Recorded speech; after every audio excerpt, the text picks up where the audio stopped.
Good evening, everyone, and welcome to the City of Sioux Falls City Council meeting. Today is Monday, May 2nd, and we're certainly pleased to have you all here. We'll start tonight's meeting to identify which City Council members are here tonight. Council members Jameson.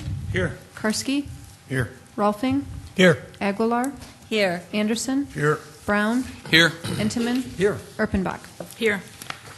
Thank you, City Councilors. All 8 of your City Council members are here tonight, which is wonderful. I'm going to start tonight's meeting with an invocation. We have Pastor Doug Bartell with Hillcrest Baptist Church.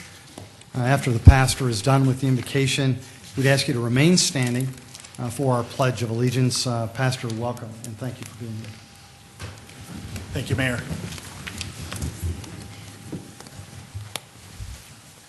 I'd like to start with a reading of Scripture. It's always helpful at times like this to remember in Proverbs 16:9, it says, "The mind of the person plans their way, but the Lord directs their steps."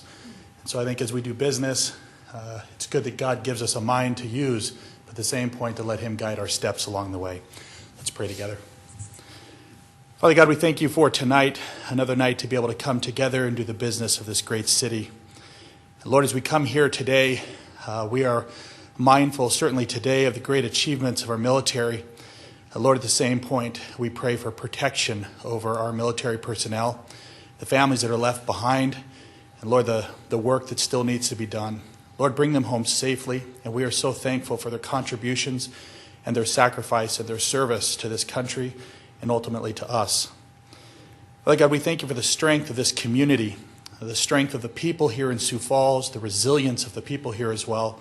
Lord, we look forward to a great future as this city continues to grow and build and develop. And we thank you for the growth that we have seen and the wonderful people you continue to bring here. And Lord, I thank you also for the leadership and also the commitment of this group here today. For Lord, each week they come together to do this business, that in many ways people don't understand what happens behind the scenes. But Lord, their commitment and their leadership in leading this great city helps us to become even better. So Lord, my prayer is for them tonight, that as they use the minds that you have given them, the skills and the gift sets that they have, that you too will direct their steps. We give tonight to you the decisions being made, the discussions that will be had here. In Jesus' name, amen. Amen. I pledge allegiance to the flag of the United States of America and to the republic for which it stands, one nation under God, indivisible, with liberty and justice for all.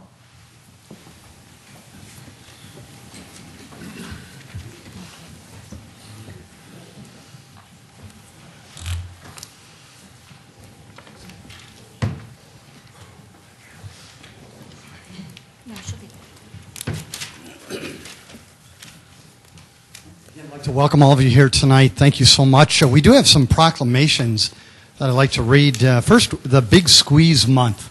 Is there anyone here with big? Please come up.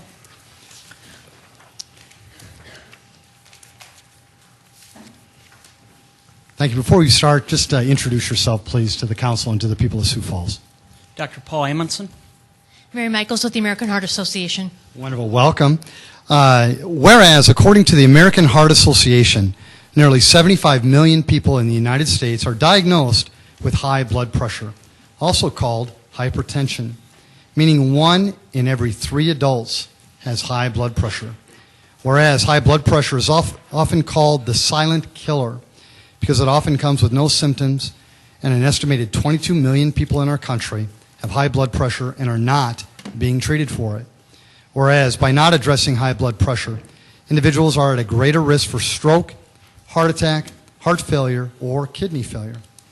Whereas the benefits of lowering blood pressure are great reduced incidence of heart disease and stroke, as well as healthcare savings. In fact, by lowering blood pressure, we could save an estimated $76.6 billion in our country, which is the cost of medical services, medications, and work absences attributed to hypertension.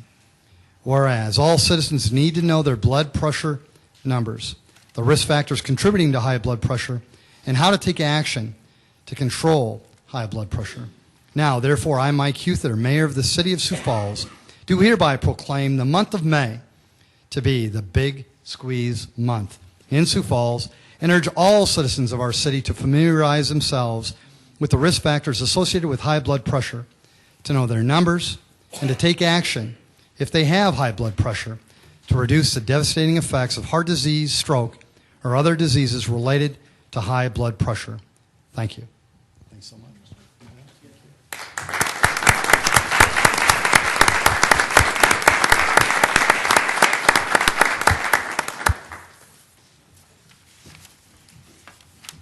You're welcome.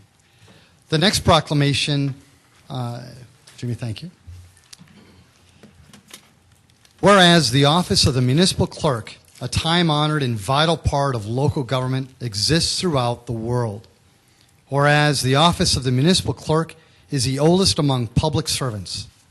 Whereas the office of the municipal clerk provides the professional link between the citizens, the local governing bodies, the agencies of government at all other levels. Whereas municipal clerks have pledged to be ever mindful of their neutrality and our impartiality, rendering equal service to all. Whereas the municipal clerk serves as the information center on functions of local government and community. Whereas municipal clerks continually strive to improve the administration of the affairs of the office of the municipal clerk through participation in education programs, seminars, workshops, and the annual meetings of their state, province, county, and international professional organizations. Whereas it is most appropriate that we recognize the accomplishments of the office of the municipal clerk. Now, therefore, I, Mike Huther, Mayor of the City of Sioux Falls, do hereby proclaim May 1st through May 7th as Municipal Clerks Week, and further extend appreciation to our municipal clerk, Deborah Owen, who's right back there, and to all municipal clerks for the vital services they perform and their exemplary dedication to the communities they represent. Thank you, Jim.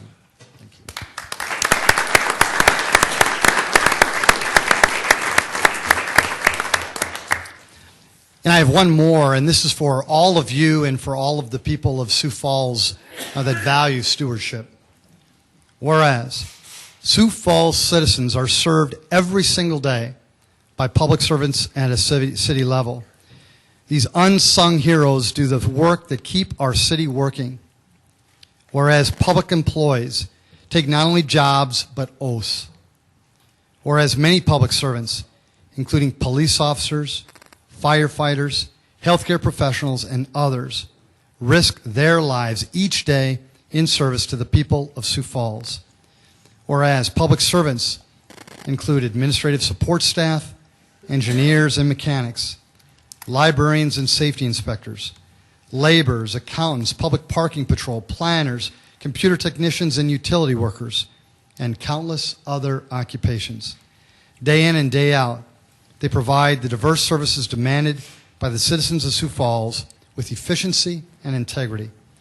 Whereas without the public servants, continuity would be impossible in a democracy that regularly changes its leaders and elected officials. Now, therefore, I, Mike Huther, Mayor of the City of Sioux Falls, do hereby proclaim May 1st through 7th as Public Service Recognition Week in Sioux Falls, and all citizens are encouraged to recognize the accomplishments and contributions of government employees.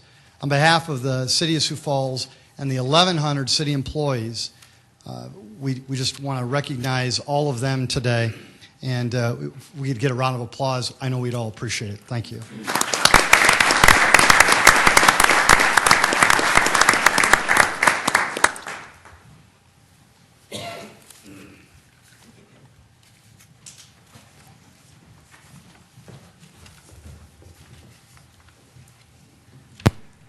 Well, thank you all. If we could start tonight's City Council meeting with an approval of tonight's consent agenda.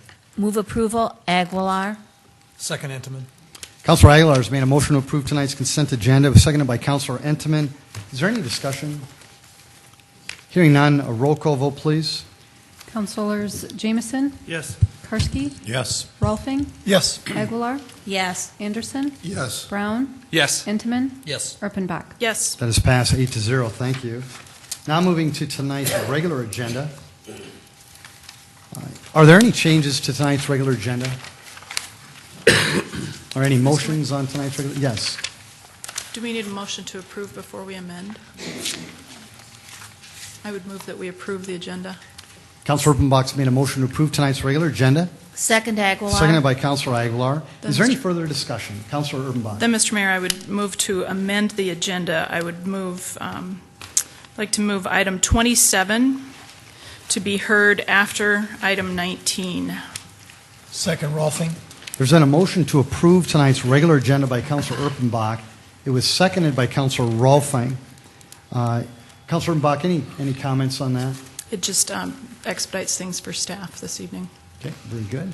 Any further questions or comments? Hearing none, if we could have a roll call vote on the amendment for tonight's regular agenda. Councilmembers Jameson? Yes. Karski? Yes. Rolfing? Yes. Aguilar? Yes. Anderson? Yes. Brown? Yes. Entman? Yes. Erpenbach? That has Yes. passed 8-0. Is there any further discussion on the amended main motion? Hearing none, if we could have a roll call vote on that, please. Councilmembers Jameson? Yes. Karski? Yes. Rolfing? Yes. Aguilar? Yes. Anderson? Yes. Brown? Yes. Entman? Yes. Erpenbach? Yes. Thank you, City Council. That also passed 8-0. Again, we'd like to welcome all of you. On behalf of the City Council, it's great to have you here. This is an opportunity for you to engage the City Council. If there's a topic you'd like to talk about, please come forward. What we would ask is if your item is on tonight's regular agenda later on, we'd ask that you hold those comments for later. But if it's not, just come on up right now, and all we'd ask is that you keep it to 5 minutes and just tell us your name, please. Please come forward. Welcome.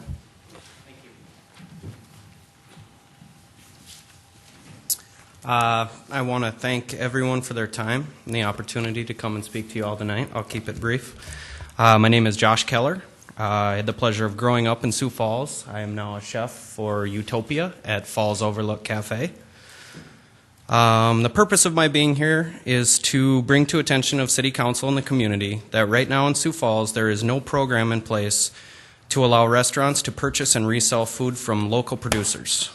This is not generally true on a national level, and if the right program was to be developed and put in place, there would be several advantages, including but not limited to promoting South Dakota farms that use agricultural practices that protect our natural resources, provide economic development by keeping dollars circulating within local communities, serve as a means to further educate consumers about locally grown food as a viable option, and will encourage the consumption of nutritious foods. We all know how important that is.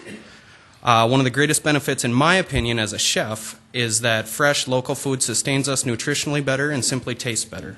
It helps all of us, especially our younger generations, to identify with and take pride in the natural resources we in South Dakota have been blessed with. My proposal to the council is to find a way to adopt and mimic a farm-to-restaurant program that fits our community's needs based on one or more of many other successful programs that are already in place in surrounding states. A couple examples of these programs are the Western Sustainability Exchange and the New Hampshire Farm-to-Restaurant Connection, as well as many, many others. And I also understand that with dollars tight, I would like for everyone to know that there is a lot of volunteers out there that would be willing to support this cause and donate their time to work with everyone from the farming community to other restaurateurs to actually the children in our community, because true education starts there, and we all know that. So I thank you all for your time. Thanks, Josh. Anybody else like to speak to the council? Welcome.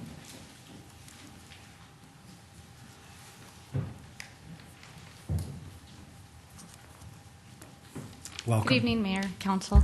My name is Ellie Smith. I have a few questions. I'll try to keep them very brief, related to presentation from on the Event Center this afternoon and the ACOM study. First question I have is, I understand Phase 1 and 2 that there's, from discussion right before coming in the door, that there was $340,000 allocated towards the Phase 1 and Phase 2 of the project and studies at this point, and I'm wondering if anyone can tell me exactly how much has been spent to date. And Ellie, I apologize on behalf of the council. Of the $500,000, I should have been clear. this is an opportunity for you to engage the council. It's not intended to be a Q&A session, so I apologize. Okay. Well, If you rather than ask questions, just why don't you relay all your comments to the council, and then they will probably get back to you with any and all questions that you may have. Okay, that's fine. It's something that I've seen asked, and I think the response has been that, it's all been well accounted for, and so not sure exactly how much has been spent to date. Second, I just have a few questions or comments, and I will leave a few questions that I'd like the council to think about then. During your presentation this afternoon, the mayor, he specifically mentioned the Sanford Sports Complex and building out at the arena. And I just, since he brought it up, have to question whether, I think you all have to question whether any teams are going to be left playing at the arena. I don't know if we know that or not, but if the event center is built out at the arena location, I think you really need to ask, how is that arena going to be used? Last Monday night, the experts made it very clear that there would be few, if any, times where you would need the arena, convention center, and event center all in one location, and so that you would see any benefit, I guess, from them all being in one location. So I think that's something that you need to ask and needs to be considered. The mayor specifically mentioned that we have to take advantage of investments that have already been made, and that flat floor space is critical to success, and that's part of his recommendation in moving forward with the arena site location. I think that there were some things that were really missed and some poor assumptions in the ACOM study, one of which is potential for flat floor space with the arena if an event center is built at a location other than the arena site. It's very clear we wouldn't let the arena just sit empty, and something would need to be done with it. And as the 2005 task force recommended, the arena could provide the flat floor space that's needed to the convention center to bring in those larger conventions. I brought this up to David Stone after last Monday night's meeting, and he conceded that that was a very valid point. Almost kind of seemed like something they had not considered.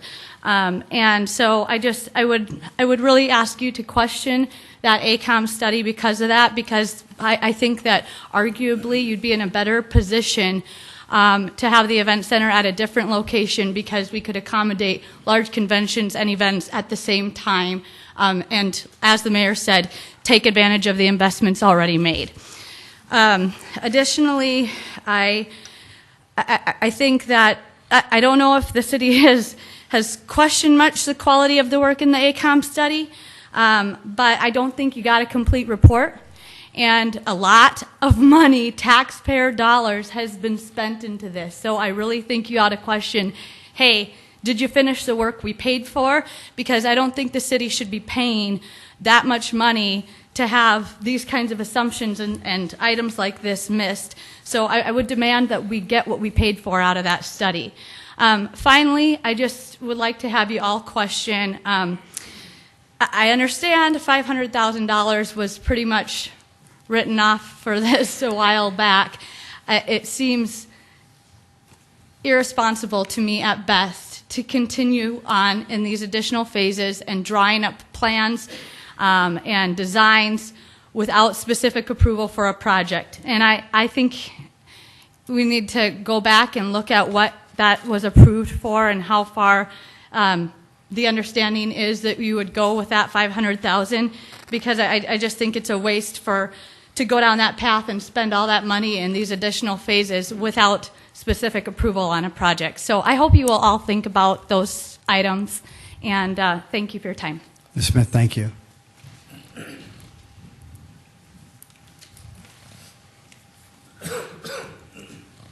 Welcome. Thank you. Anita Wetch. As I reviewed this study, because I was a little bit disturbed by the results, there were really a couple of things that I'd like you to crawl in, and I know, Michelle, I appreciate that you're looking at taking some strong working time as a council to really get in and understand these numbers and where they came from. So I want to talk about a couple of things specifically that I started asking questions of. First of all, when I looked at the source for what's Table 2, Event Center Assumed Events and Attendance, one of the things that's disturbing to me is that our own CVB is not listed as a source on this report, on this document. I see only that SGM, Global Spectrum, and AECOM participated in this, so I'm curious, and I hope that you all can ask some questions and understand the role that CVB played in this and the information that they provided as well as part of this process. Caused me to reflect and ask a few questions about conventions, because it's a very big number and it draws some very intense conclusions for the financial aspects of how this particular study is being portrayed. So a few things that I asked and got answered is that in the last 12 months, we've only had one convention center event that's had 1,500 people. In 2013, we have one that's projected for 2,000 people for the National Guard. In 2014, we have one projected that's 2,500 people for Shriners. If you look at this report is showing us numbers that we're going to get 34 of these such events. Actually, larger than these events. 34 events calculated at 3,500 people per event. We haven't had that in the past. We don't have that projected, not even one, or the multiplier of 34. So I ask you all to climb into this information and ask those questions. Where did those numbers come from? Who supplied those numbers? What validates and supports that information? It's very, very important. So that's probably the most significant, troublesome piece of data on that report that I jumped to.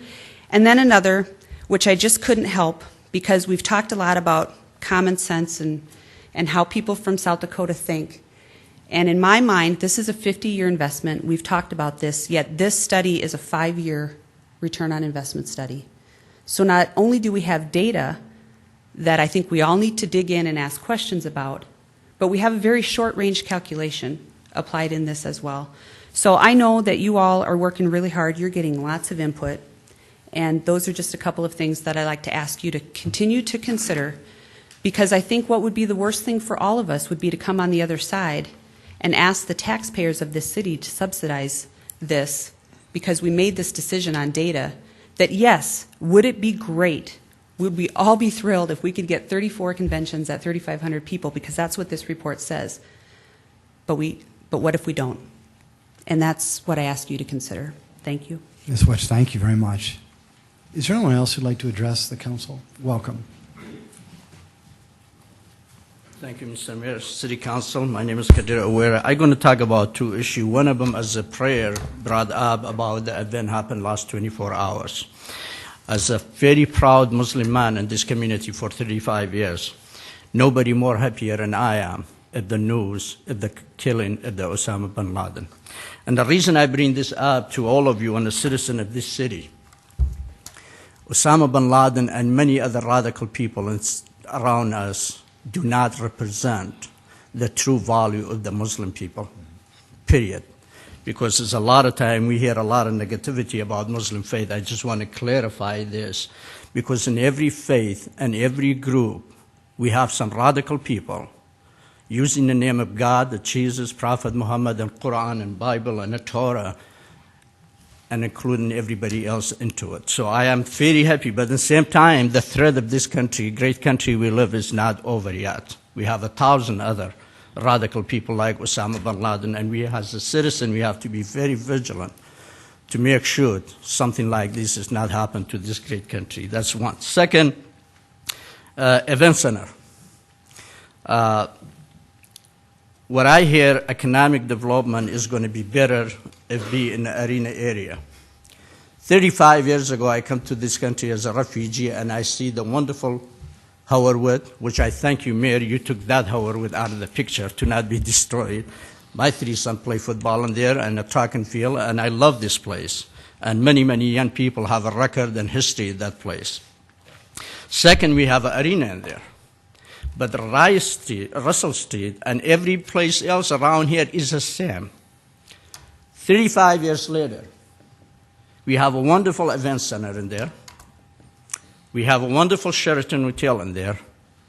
But the economic development in that area is the same was 25 years ago. Name one business created in that place. One business. Except Bus Depot moved to that building across the street. We have a place, have a restaurant in here 5 times last 6 years. Filled up and closed. The last victim is Chest of India. So when a statistic showing I said it downtown, over there is going to be better for a economic development with the city of Sioux Falls. I don't know where you guys come in with that idea. 35 years later, no building is built around there. No business is building around here with the beautiful event center we have. Last night, I was in a circus with my family for first time. Everybody left that place. They moved on. Nobody stayed there because nothing to do over there. I think what they call it, the new restaurant downtown, I apologize, I lost the name of it, the white restaurant, they just brought it a couple of years ago. Dinah, I'm sorry. Dinah bringing more economic development to downtown instead of this place. And I want to know the people how they come with a study to say that place is bringing more economic development to the city of Sioux Falls. Same thing last Friday. I drove around 11 o'clock, 12 o'clock, coming out in a friend's house, right around Shirley Street, which is how we have a lot of motel and hotel around 41st Street. Believe me, every parking lot was full. When I came in back to Russell Street and came in front of Sheraton and Ramada Inn, half of the parking lot is empty. So that means we have a lot more economic development around the town, but not in this area. So it's very important for you, all of you, as a city council, the leadership of this community, think the truth, not be a politician game. Okay, period. Not be a decision of 1 or 2 or 3 lobbyists. Where do we want to do it? Because this is talking about the future of city of Sioux Falls, my grandkids. I'm done. Most of us done. But the future of this community. And I asking the city council, just tell me one business been developed around that territory for the last 35 years I'm here. And I don't think, be honest with you, you have an answer for it. And including you, Mr. Mayor. It is not. So I encourage you, please, not think about what you get. Think about what city of Sioux Falls get, the citizen of this community. Mr. O'Ware, thank you very much. Thank you, guys. Thank you. Great job. Is there anyone else who would like to speak to the council? Welcome.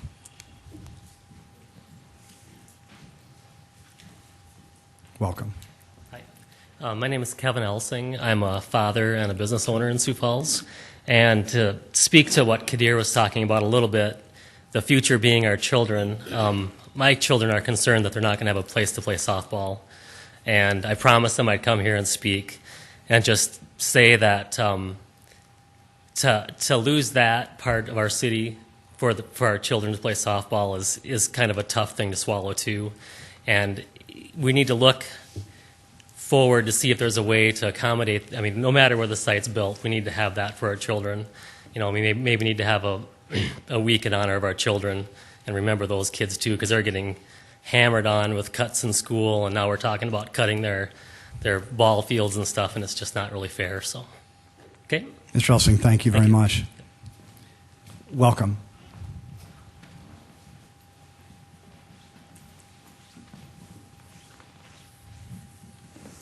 Good evening.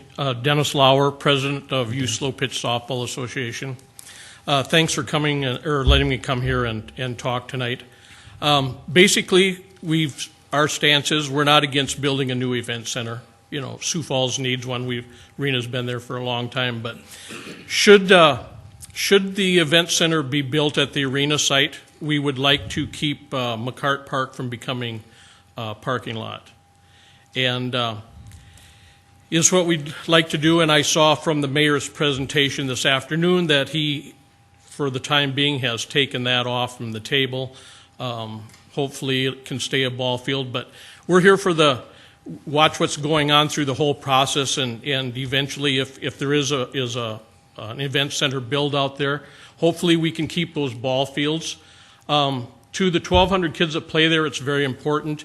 There's a lot of kids from that area that walk there, ride their bikes, and have transportation problems. But if that's not the case, hopefully that we can find some accommodations to be built somewhere else. I was also encouraged by the mayor's plan to have a couple council members work on the parking problem out there. And I would pledge our support, myself and our board of directors, to work with them and solve the parking issue out there so that we can either keep our ball fields or have them replaced. So thank you for the time tonight. Mr. Flower, I thank also would like to say that I will email my contact information to you, Mr. Mayor, and the council so that they have that. Thank you very much, and thanks for your stewardship. Thank you. Thank you. Welcome. If you want to get in line, that's okay. Hi, welcome. Hi, thank you. My name is Travis Henjum. I'd just like to give you the point of view of a business that doesn't have a vested interest in the particular location of the event center, or the two locations that were discussed in the study for the event center, one way or the other. I'm the general manager for the Staybridge Suites out on Carolyn Avenue, one of the areas that Mr. Kadir had mentioned. I can tell you from this last particular weekend, the parking that he saw there was mainly the result of the vault clientele, not so much from the hotel traffic there. With regards to the event center, I think we've studied this out. We've done this now for 10 years. For us personally, the location has never been a big issue. I'm glad that we finally picked something that's feasible, that we can do, and I'd just like to see that you guys continue to work through it and see it. I'd like to see it come to fruition. Thanks. Thank you. Welcome.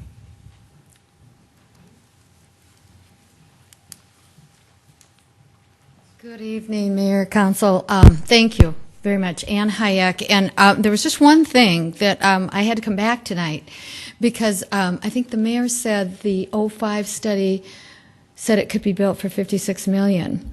And what did you say? What number? Was it 50? What was it? 56? Yeah, I'm hearing. That's what I heard. And it was, just so as you look at your numbers, it was $80 million with a number of costs not included. And so as you look at so many things that we have to deal with in this community, the 6-year it certainly does, and it's going to cost more money, and I applaud you for where you're going, what you need to do, but I like those numbers, and as you look at them, I think it's really important that you know you can pull up that study and see what was included and where you're at, so that as you look at that, it wasn't $56 million, but it's actually just under $80 million, and I'm looking at it right now, there were a number of costs not included, which is financing costs, and the list goes on. So I encourage you to look at all of those things as you don't get nervous about, it certainly does cost more, but it doesn't cost quite that much. So I thank you. Good luck. Thank you, Ms. Hayek. Welcome.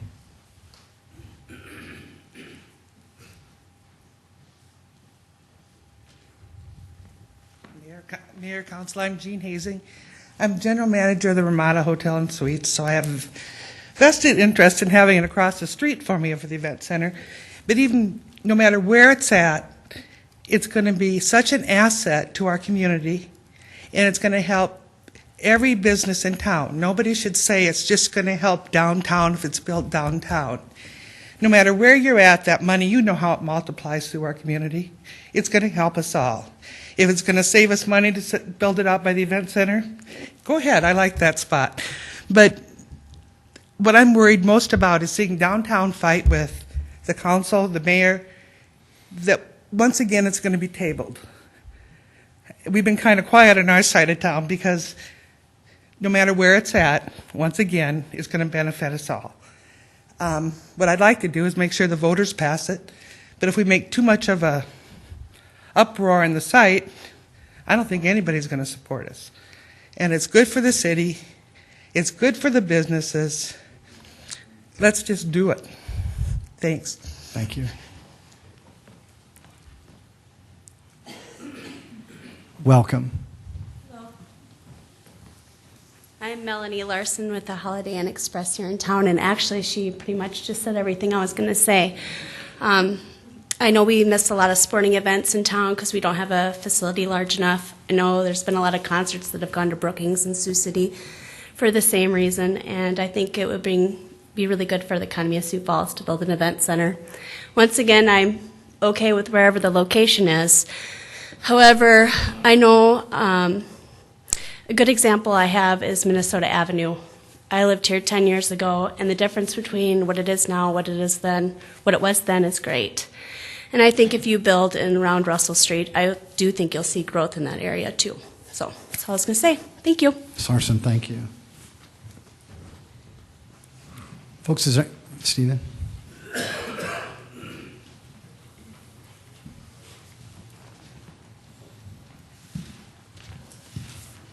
Hello, Mayor, City Council, Steve Hildebrand.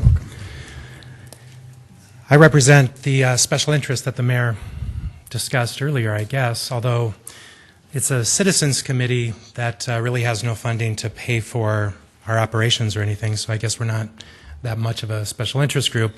What we are, Mayor, is very concerned about taxpayer money being spent to build a $100 million facility without a full discussion.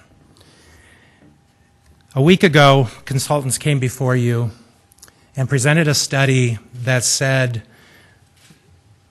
we build an event center next to the convention center, and boy, they will come. We're not building a convention center, Mayor, we're building an event center. And if you want to build onto the convention center so that we can attract all these great conventions that your consulting team said we would, then let's do that.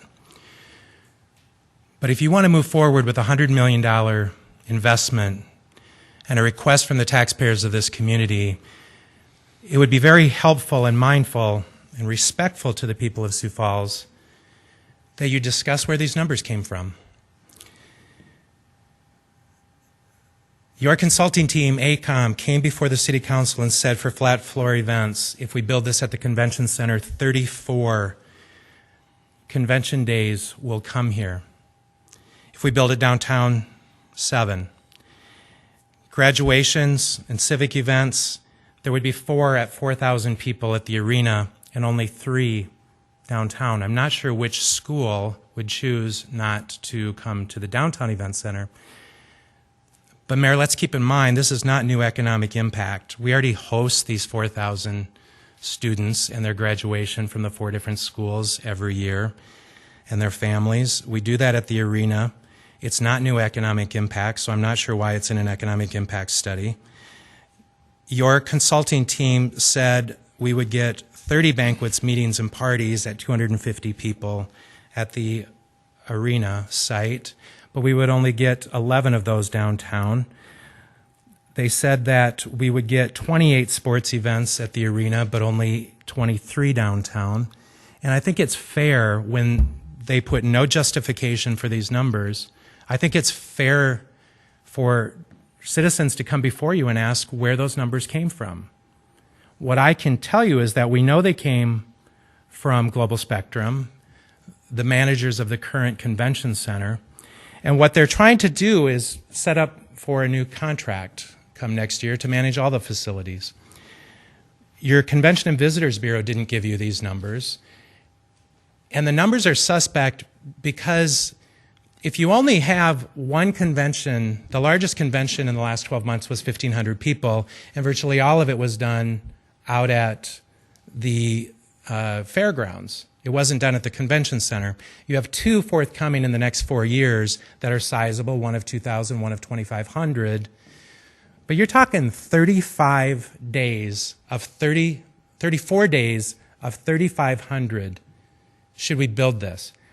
The current capacity of the convention center is to host 3,000 people. We're not achieving that capacity now. Why should we sit back here and believe that we're going to achieve it by adding on with a $100 million event center?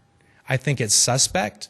I think it should be deliberated. And Mayor, I think you owe it to the people of Sioux Falls to give some explanation of these numbers. And we'll be asking more tomorrow night. Thank you, Ms. Hildebrand. Folks, is there anybody else who'd like to talk to the welcome? Good evening, Mr. Mayor and City Council. Heard a great quote this weekend, and it was that we're all entitled to our own opinions, but not our own facts. And I really appreciate that you all have your own opinion. Some of you had it from the beginning.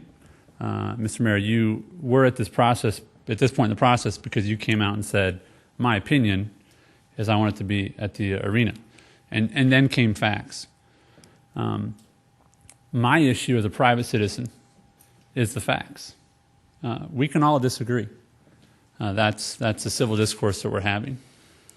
My issue is facts. And the great thing about facts is they are true or they are false. And we are, as a group of Build It Downtown, we've been characterized as rich landowners and developers. I developed one piece of property, and it has 1,200 square feet and a wife and 2 kids in it. Okay, that's my land that I develop. I rent an office in downtown Sioux Falls. I drive a 14-year-old vehicle. So I'm the big bad guy of Build It Downtown. Okay, this is the face of Build It Downtown. I'm a citizen who has an opinion and who wants facts. And the facts, unfortunately, are not looking very good for the arena site because we paid a lot of money to people that we asked for clarification from. We sent them an email and said, please clarify these numbers. And you know what their response was? You paid us, your city paid us, and we're done. That was not part of our contract to follow up with private citizens. And you know what? That's fine. That's fine. But it leaves you, the City Council, and you, Mr. Mayor, to answer those questions. And they will be asked, and we will expect facts. Here's a really sad fact in my household. I had a conversation last week with my wife, and I could not convince her that I need to get an iPhone. That was a really sad day in my house and led to a lot of conflict this weekend. But here's why. Because my opinion and the facts were separate. Did I want one? Yes, but I could not show her the facts. Just like you cannot tell me what 10 restaurants that I could go to at the arena site. Let me give you 4 instances that I would have had an opportunity to spend some money. Carrie Underwood, went to the concert, phenomenal. Curious George, went with my son, that was a good time. Went to the circus, okay, this weekend, good time. All right, and Chris Tomlin, another one. Most of those were packed events, completely packed. People for Carrie Underwood drove from all over the place, right? And you know what? Here's what's consistent about all those events. A full event center, and the Traub family driving to the event, going to the event, and turning around and going home. I don't mind spending money on things that I'm going to enjoy. Here's the bad news about the arena site. And we talked about common sense. Here's some common sense. There is no place for me to spend my money at the arena. None. Now, I hope Casa del Rey does well. I hope that the hotels that are out there, I hope they do well. I hope we don't have any more closed businesses. But the only reason there's a ability to develop at the arena site is because there's so many closed businesses. That is ironic to me, that would be our plan. You know, I love baseball, I love Kevin Costner, but if you build it, they will not come. We are not filling what we have now. And this is our plan. Build it. They'll come. Empty field right now. Build it. They'll come. I just don't buy it. And I hope that we can prove we can have 34 events. I hope that we can have the right people say, nope, we've got half of them booked. Great, prove me wrong. Raise millions of dollars. But give me facts, not opinions. I appreciate your hard work, I really do. I appreciate the civil discourse. I appreciate that we're not name-calling. I appreciate that we do these things with respect. I appreciate the process. But I'm not going away and either Build It Downtown because we're citizens and we care and all we want is facts. Thanks for your time. Mr. Traub, thank you.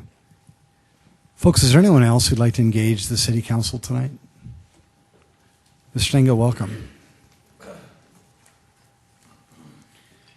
How we doing, guys? Just hoping I get the time that they got. It's a wise choice for the arena. People called me when I left here and said it's a wise choice. The thing about the parking issue, you don't have to get rid of the ball fields. Look at across the street. We own golf. We own an 18 and 9 hole and a driving range. We could get into the driving range. No reason that you can't. I didn't laugh at you guys, so give me some respect. I guess the thing is we got to look at what has the taxpayers done for downtown. I didn't want the pavilion. We got the pavilion. That was supposed to bring and generate a lot of new businesses downtown. It's supposed to bring a lot of things downtown.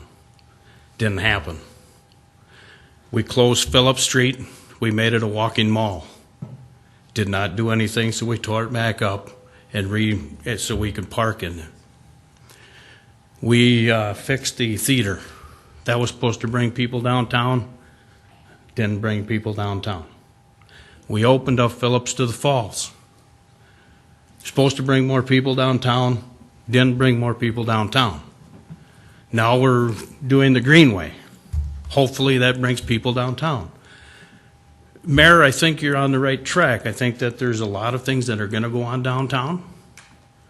I think being able to generate more apartment units and to be able to have more shopping centers underneath this stuff, I think it's going to bring a lot of people down there. But as a citizen, I don't own no business downtown. I don't own a business anywhere near anything. I just want it done right.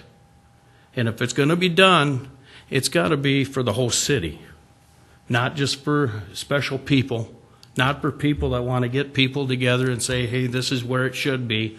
Because if we're going to have a facility, it's going to bring in, I don't care if it's downtown, I don't care if it's out at the arena site.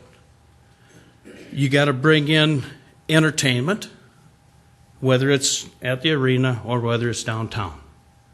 I don't know what we're really fighting about. But I think there's been people up here that have come up here and say that the more you fight about it, the more you're going to turn people off, and the more people are going to vote this down. Now, I guess the thing is, we wanted an alternative for parking. Nobody has talked about that yet. It's an alternative. Does it have to be laughed about? I don't think so, because you're given alternatives for you guys to think about and take interest in. Maybe it can work, maybe it can't work. Will there be people building new, who knows, economic development out there? We can't take a crystal ball and rub our hand over it and say, yeah, we're going to look 5 years ahead and see what kind of, between putting it downtown or putting it out the arena, what that's going to generate. All we can say is we hope that we can get it built where people can enjoy, all people. I'm hoping that we can make it for all people, because there's going to be a lot of people that cannot afford to go to this event center, and I'm hoping that we look at that, because there should be different types of seating, and that can be brought up later on. But I guess the thing is, I want it done for the whole community, not just for whether or not we want it downtown, because it's the whole community that is going to be invested into this $100 million facility. And I just look at it as, I think everybody's got to be on board. And the good part about it is, it isn't going to be the city council, the mayor's office that's going to make the decision. I said, from what I understood, it's going to be the voters. So they're going to give you the yay or nay. But let's try to work a little bit together and try to see what can be done. I don't know what say would be the best. Thank you, Mr. Stinga. Welcome. Mr. Billion. Welcome. Thank you. One thing that I read in the Mr. study. Billion, if you could just state your name, please. David Billion. Thank you, David. From Sioux Falls. Thank you. The first thing that jumped out at me in the study was the 34 events sold out, 3,500 people. I really think you need to take heed in that. I don't want to be sold a bill of goods. I want whatever civic duty you have as counselors, mayor, I want you to do your best job digesting that. Some of the conventions that we talked about, I'm in the Build It Downtown group. A lot of them are too big for even an addition of an event center and the flat floor space. Some of the people don't want to be in Sioux Falls. They want to go south. They want to go someplace warm for their conventions. Out of the 3,500 people at 34 events, I have a lot of concern with that, and I think you should as well. I don't know out of the 34 people that are coming for convention days, if they come forward and say, yeah, we'd love to be here if there was an additional 10 or 15,000 square feet of floor space. Maybe that's what we need to focus on, that extra 10 or 15,000 square feet instead of a $100 million event center. Maybe it needs to be reconsidered. If the money's in convention and the convention people want to make it here, then that's fine. Build a convention center. Don't build an event center just to satisfy the convention space. It doesn't make sense to me. And that's something that all of you have to determine, because you have the option to vote yea or nay and to bring it public to a vote. Regardless of location, if convention business is that robust and can be that strong and bring that much income into Sioux Falls, then you need to make sure that those people that want to have those conventions will come if we build an event center for conventions. I'm a little leery of that. So study it, ask the questions, and the people that put the studies together, I think they should be questioned. Who are these people? Who are these people that need 3,500 people at their convention, and will they hit the target? Will they come? And if they will they have an experience strong enough to come back to visit our city? Because it's not just one time. This is for a long time. So if they come back once and they don't have a good experience, they didn't like the hotels, didn't like the environment, didn't like anything about it, there are a lot of other people and communities, I should say, that are out there trying to get that business as well. So when it comes down to repeat business, when it comes down to an experience, what draws people? And that's usually when they can actually have an experience outside of just going to a classroom and walking through a breezeway to a hotel. So just keep that in mind. Thank you. Mr. Bellion, thank you. Sir, welcome.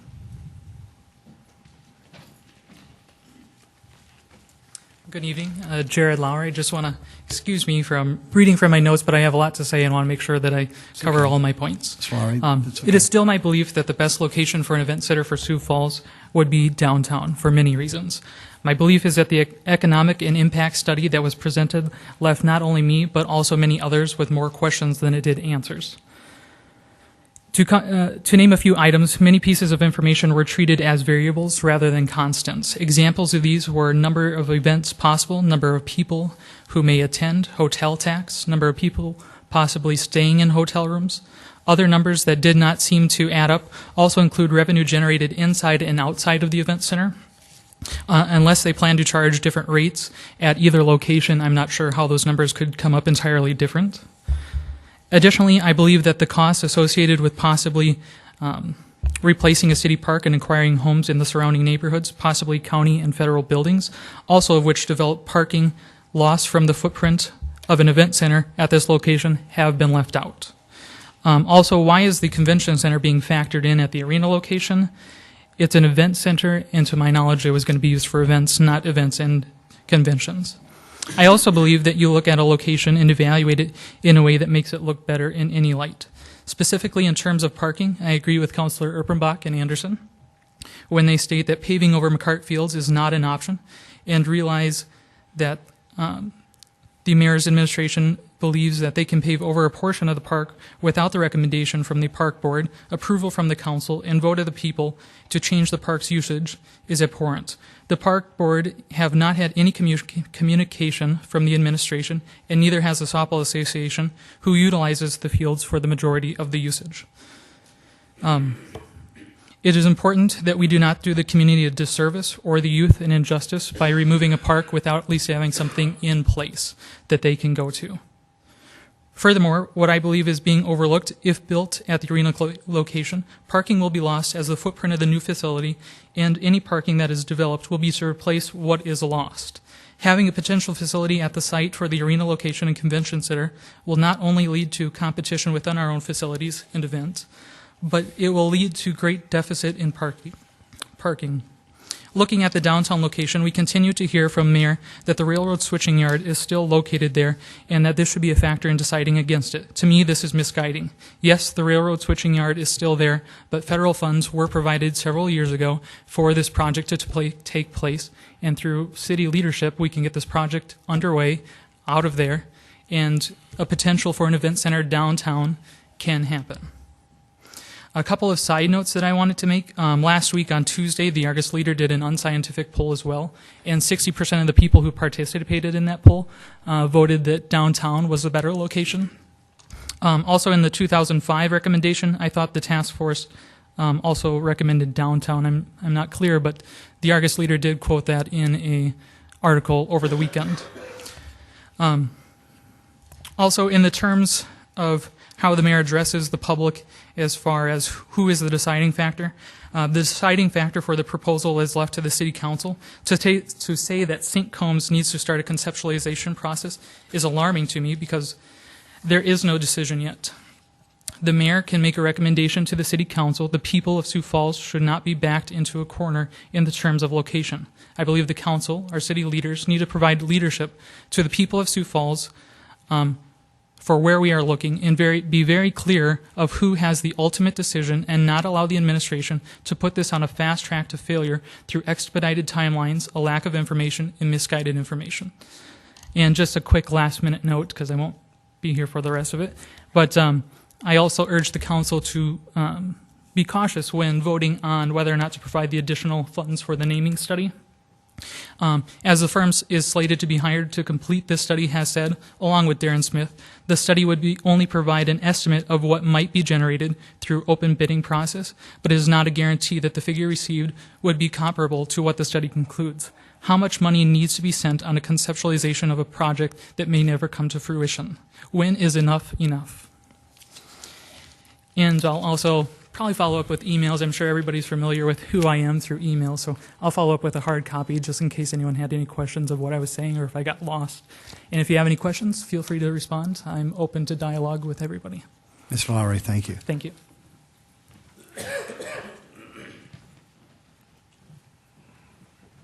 Well, folks, thank you very much for your time tonight, your attention, and your passion. We certainly appreciate it. And I know the City Council does as well. So thank you very much for your willingness to come speak to the Council. We will move on to item number 19. Thank you. Deferred from the meeting of April 18th, second reading, an ordinance of the City of Sioux Falls, South Dakota, providing supplemental appropriations for a market analysis, providing the value of naming rights and facility sponsorship packages for an event center and other city facilities. Good evening. You can see the effect I have on a room. My items up and everybody gets up and leaves. So, Darren Smith, Director of Community Development for the City of Sioux Falls. This is, as many of you know, it's the third council meeting where we've had this item on an agenda. I'll be brief, but I did want to run back through some of the highlights, if I could, for the simple fact that we have had some council members absent from some of those meetings.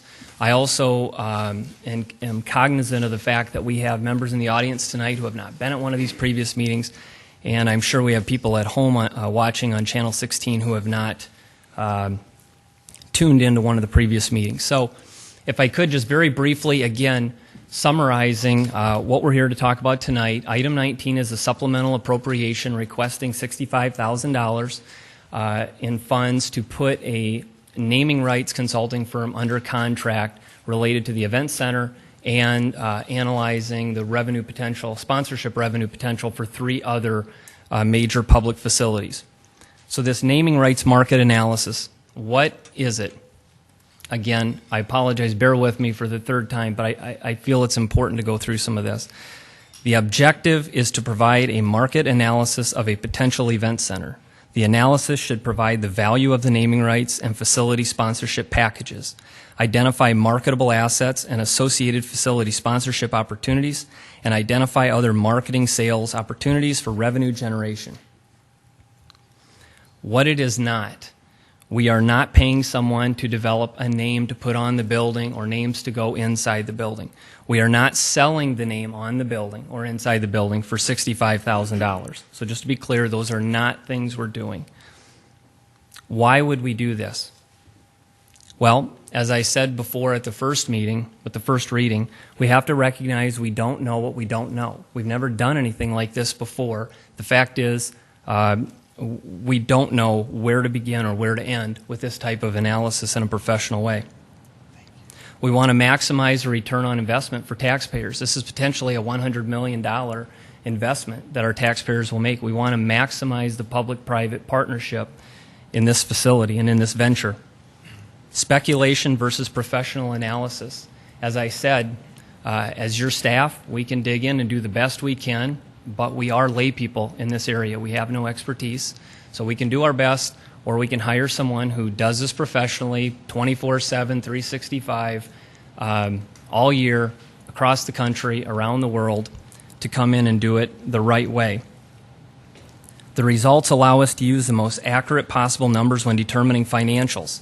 In other words, what are all those revenue sources, and what are the amounts of those revenue from those revenue sources that we'll have to figure out how to make that debt service payment, or how to support the facility in terms of the operating budget.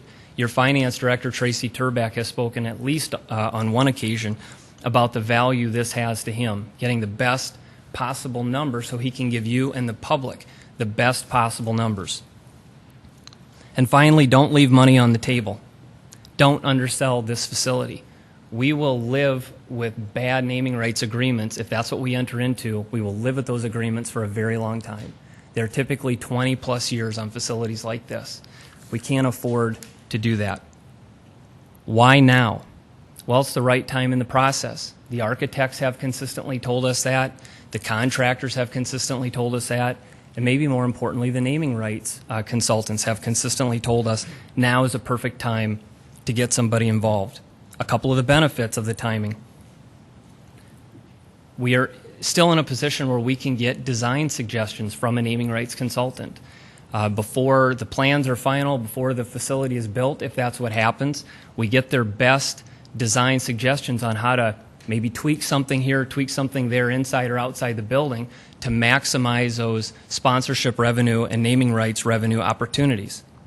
Also, something we would get the benefit of, determining the appropriate number of suites, club seats, and loge boxes. That's something this organization, this naming rights facility will do, this naming rights consulting firm will do for us. You can talk to one event center after another that overbuilt the number of suites. It's crippling financially. So what will we get? What will we get for this $65,000? Task 1 would be focused on the event center analysis, and I'll touch on that in more detail in just a moment.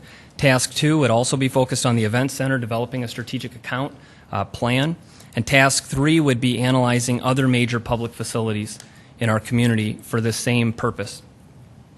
Task 1, again, what are those 5 things, those 5 major areas that we would get addressed? First, we would get an overview of current trends in naming rights and markets. We'd get comparables for pricing structure to justify any cost to potential advertisers and sponsors. A determination of fair value for naming rights of the Sioux Falls facility. Pouring rights for non-alcoholic beverages, signage, and other major sponsorship opportunities. A comprehensive list of remaining inventories that have potential for revenue value and indicate a range of value for each asset. And finally, in Task 1, identification of potential sponsors who have brand awareness strategies that are most apt to benefit from naming rights and sponsorship opportunities. And these would be at the national, regional, and local levels. Task 2, a couple of the items that would be addressed here. First, developing a target list of accounts. Sources to include, again, contacts on a local as well as regional and national level. Develop a recommended strategy to maximize the overall revenue to be derived from naming rights, sponsorships, pouring rights, signage, premium seating, and any other marketing opportunities associated with the event center facility, and a comprehensive estimate of the amount of revenue that can be reasonably expected. Finally, moving away from the event center into Task 3, simply evaluating naming rights and sponsorship opportunities for other city-owned facilities. Now, the three that we've identified at this point are the Great Plains Zoo and Delbridge Museum, the Washington Pavilion of Arts and Science, and the Sioux Falls Convention Center. We'll touch on that further in just a moment. The terms. What are the terms? Again, briefly, Task 1 would be completed in 45 days. It's probably the most important in terms of the timeline. That would get us results potentially, if approved tonight, put under contract as early as tomorrow, mid-June would be the best that we could hope for, but that's also when we would realistically expect the results of Task 1. Task 2 would then be completed 30 to 60 days after completion of Task 1. Task 3 completed 30 to 60 days after completion of Task 2. And finally, the package, the negotiated package price for all three phases, including travel, is $65,000. That's what we've agreed to tentatively. So those are the facts. That's what you get for your dollars with this study.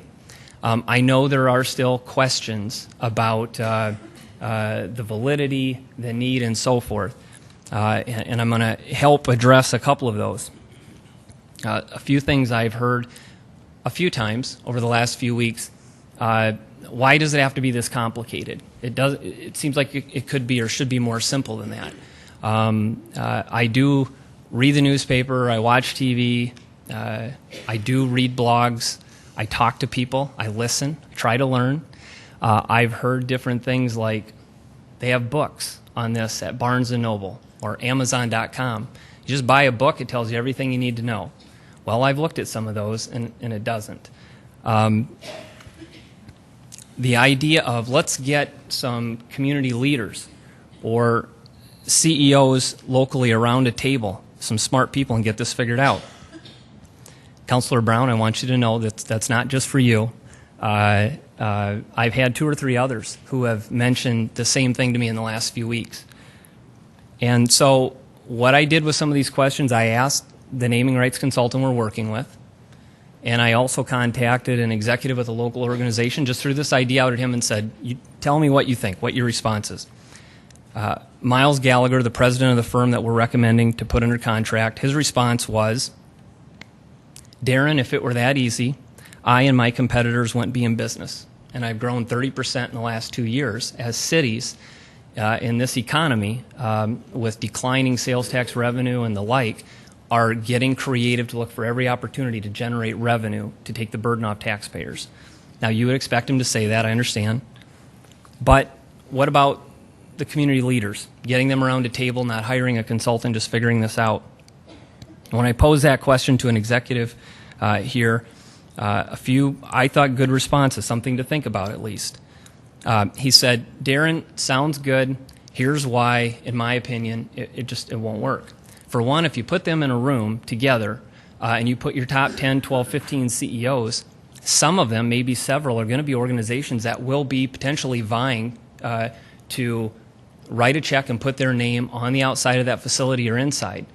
They're going to be jockeying for position in that room. They're not going to be open and forthright across the board, and they're going to be downplaying the value of your facility consistently. These people didn't get in the positions because they're not bright. Just the opposite is true.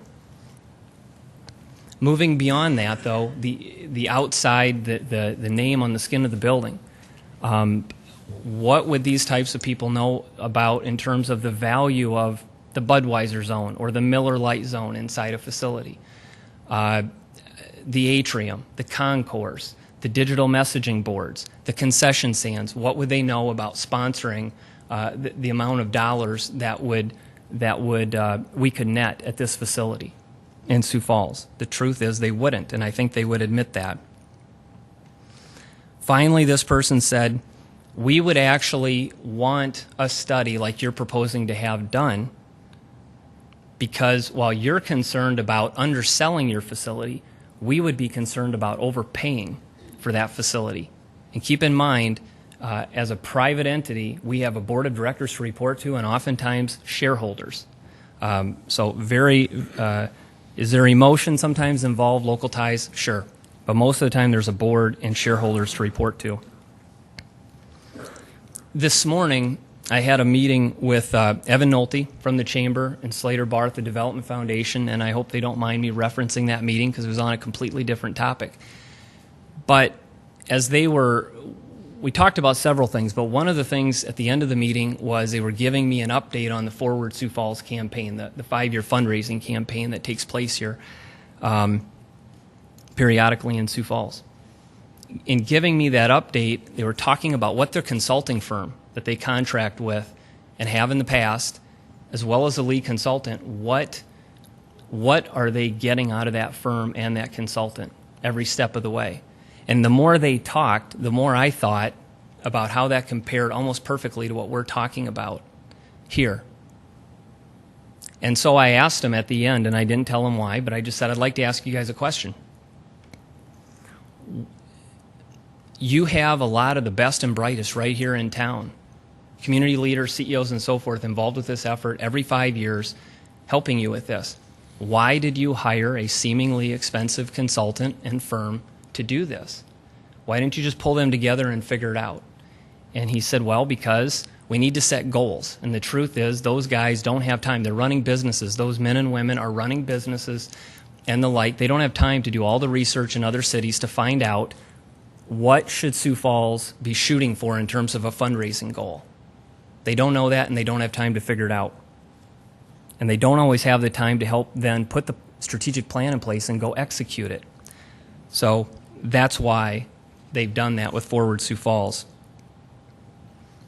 Finally, in the last couple of weeks, I also thought, what are some of the other facilities? As we've been through this process, and Mark Cotter, Mike Cooper, and others would tell you this too, a lot of the same facilities keep coming up, new facilities that have been built in recent years in the upper Midwest.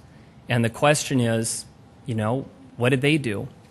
So I thought of those 5 that keep coming up that have been built in recent years in the upper Midwest: Omaha, Des Moines, Wichita, Lincoln, and Tulsa. And so I called each of the facilities and attempted to contact someone directly there. And when I couldn't get a hold of someone there, I visited with somebody with SMG or Global Spectrum or somebody affiliated with that project. And here's what I found. My simple question, I said, look, I'd love to talk to you later about the details of how the process went, the good, the bad, and so forth. But bottom line, my question right now, my only question is, did you engage a naming rights consultant at any stage in your process? The answer for Omaha was yes. The answer for Des Moines was yes. The answer for Wichita was yes. The answer for Lincoln, Nebraska was yes. And finally, the answer for Tulsa was yes. All of them. So, in closing, and still focused on the event center, again, please keep the following in mind. This is a 50-year facility, hopefully. We get one chance to do it right. As I said before, if we enter into bad agreements, if we undersell it, we're going to live with that for a very long time. It'll be crippling financially. We need to recognize we don't know what we don't know. We don't want to leave money on the table. And again, we want to maximize return on investment for taxpayers, maximize that private-public partnership that I think the citizens are expecting this to be, or we may not get a favorable outcome if we do have an election. Now, finally, Councilor Brown, the amendment. A few things just to think about. Let me run through the dollar amounts, because again, as I've told you, the proposal we have is for a package price, $65,000 including travel. The proposal includes $37,500 for Task 1, $15,000 for Task 2. Now again, Task 1 and 2 are focused exclusively on the event center. Task 3, those other public facilities, this firm proposed $375 per hour, and on average it's about 20 hours invested in non-event center facilities.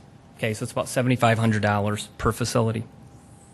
I should also point out that they did make clear when we visited with them, not only the firm we selected but others, that they do reserve the right to decline our offer.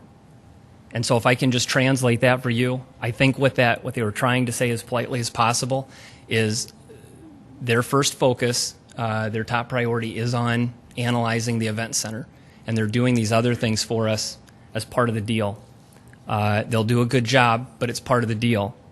And so if we move away from the event center and only do these other facilities at $7,500 apiece, they may respectfully decline to do that. So those are the numbers in the proposal. So a couple things here, a couple options. You can approve as is. If you take out, Councilor Brown suggested removing the zoo and pavilion. So if you do the math, if you do that and just keep the event center and convention center, you will be spending the exact same amount of money. The exact same amount. You won't save a penny, most likely, in doing that. If you do just the event center, it would be $57,500. That'd be for task 1, task 2, and then the travel that we've agreed to. So $57,500 just for the event center. I also want to bring to your attention that there is nothing in the ordinance or resolution that you have in front of you tonight that specifically says those 3 facilities have to be the zoo, convention center, or pavilion. The reason I say that is because I guess I would, if you haven't already recognized this, I'll repeat what might, or state what might be the obvious. If there is support to move forward with doing the naming rights analysis on the event center for $65,000, again, we wouldn't be saving anything by cutting 2 of them out. So what I would propose is perhaps if you're not convinced that the zoo and pavilion need to be looked at, then move forward with the $65,000, and we can figure out what those 3 facilities are you want to look at. You can do that. Again, the reason I say that is you're saving a grand total of $7,500 by not having those facilities looked at when they're in town. They're already in town for the event center if that's what you choose to do. That's $2,500 per facility to look at. I know it was mentioned that the pavilion and zoo have largely been sold inside and out. I've had conversations with Elizabeth and Larry, and I think I think it's a fair statement. I think we need to confirm at the same time exactly what has or hasn't been sold. But I guess, I'll be honest with you, I'd tend to look at it maybe the opposite of what others are, and I would say instead of most of it's sold, why bother? I would look at it and say, what isn't sold? What could be sold? And if I can put it in context for you, again, $2,500 per facility, $7,500 to do all 3. If they come up here and walk into one facility and identify just one sponsorship revenue opportunity in just one of the 3 facilities for, let's say, $10,000, which by any standards would be a small sponsorship, you've more than paid for it. You've more than paid for it.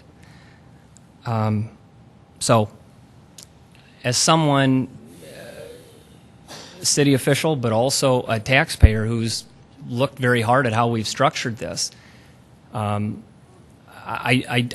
have to tell you I do struggle a little bit with having these folks come to town, if that's your desire, and not have them look at our other major public facilities. I think the ones we picked are appropriate. If you want to pick others, we can do that. Mr. Smith. Yes. Thank you. Sorry. Folks, this is a deferred item that was talked about last week. We did have the opportunity for public comment last week, and you have the opportunity for public input this week as well, if anyone would like.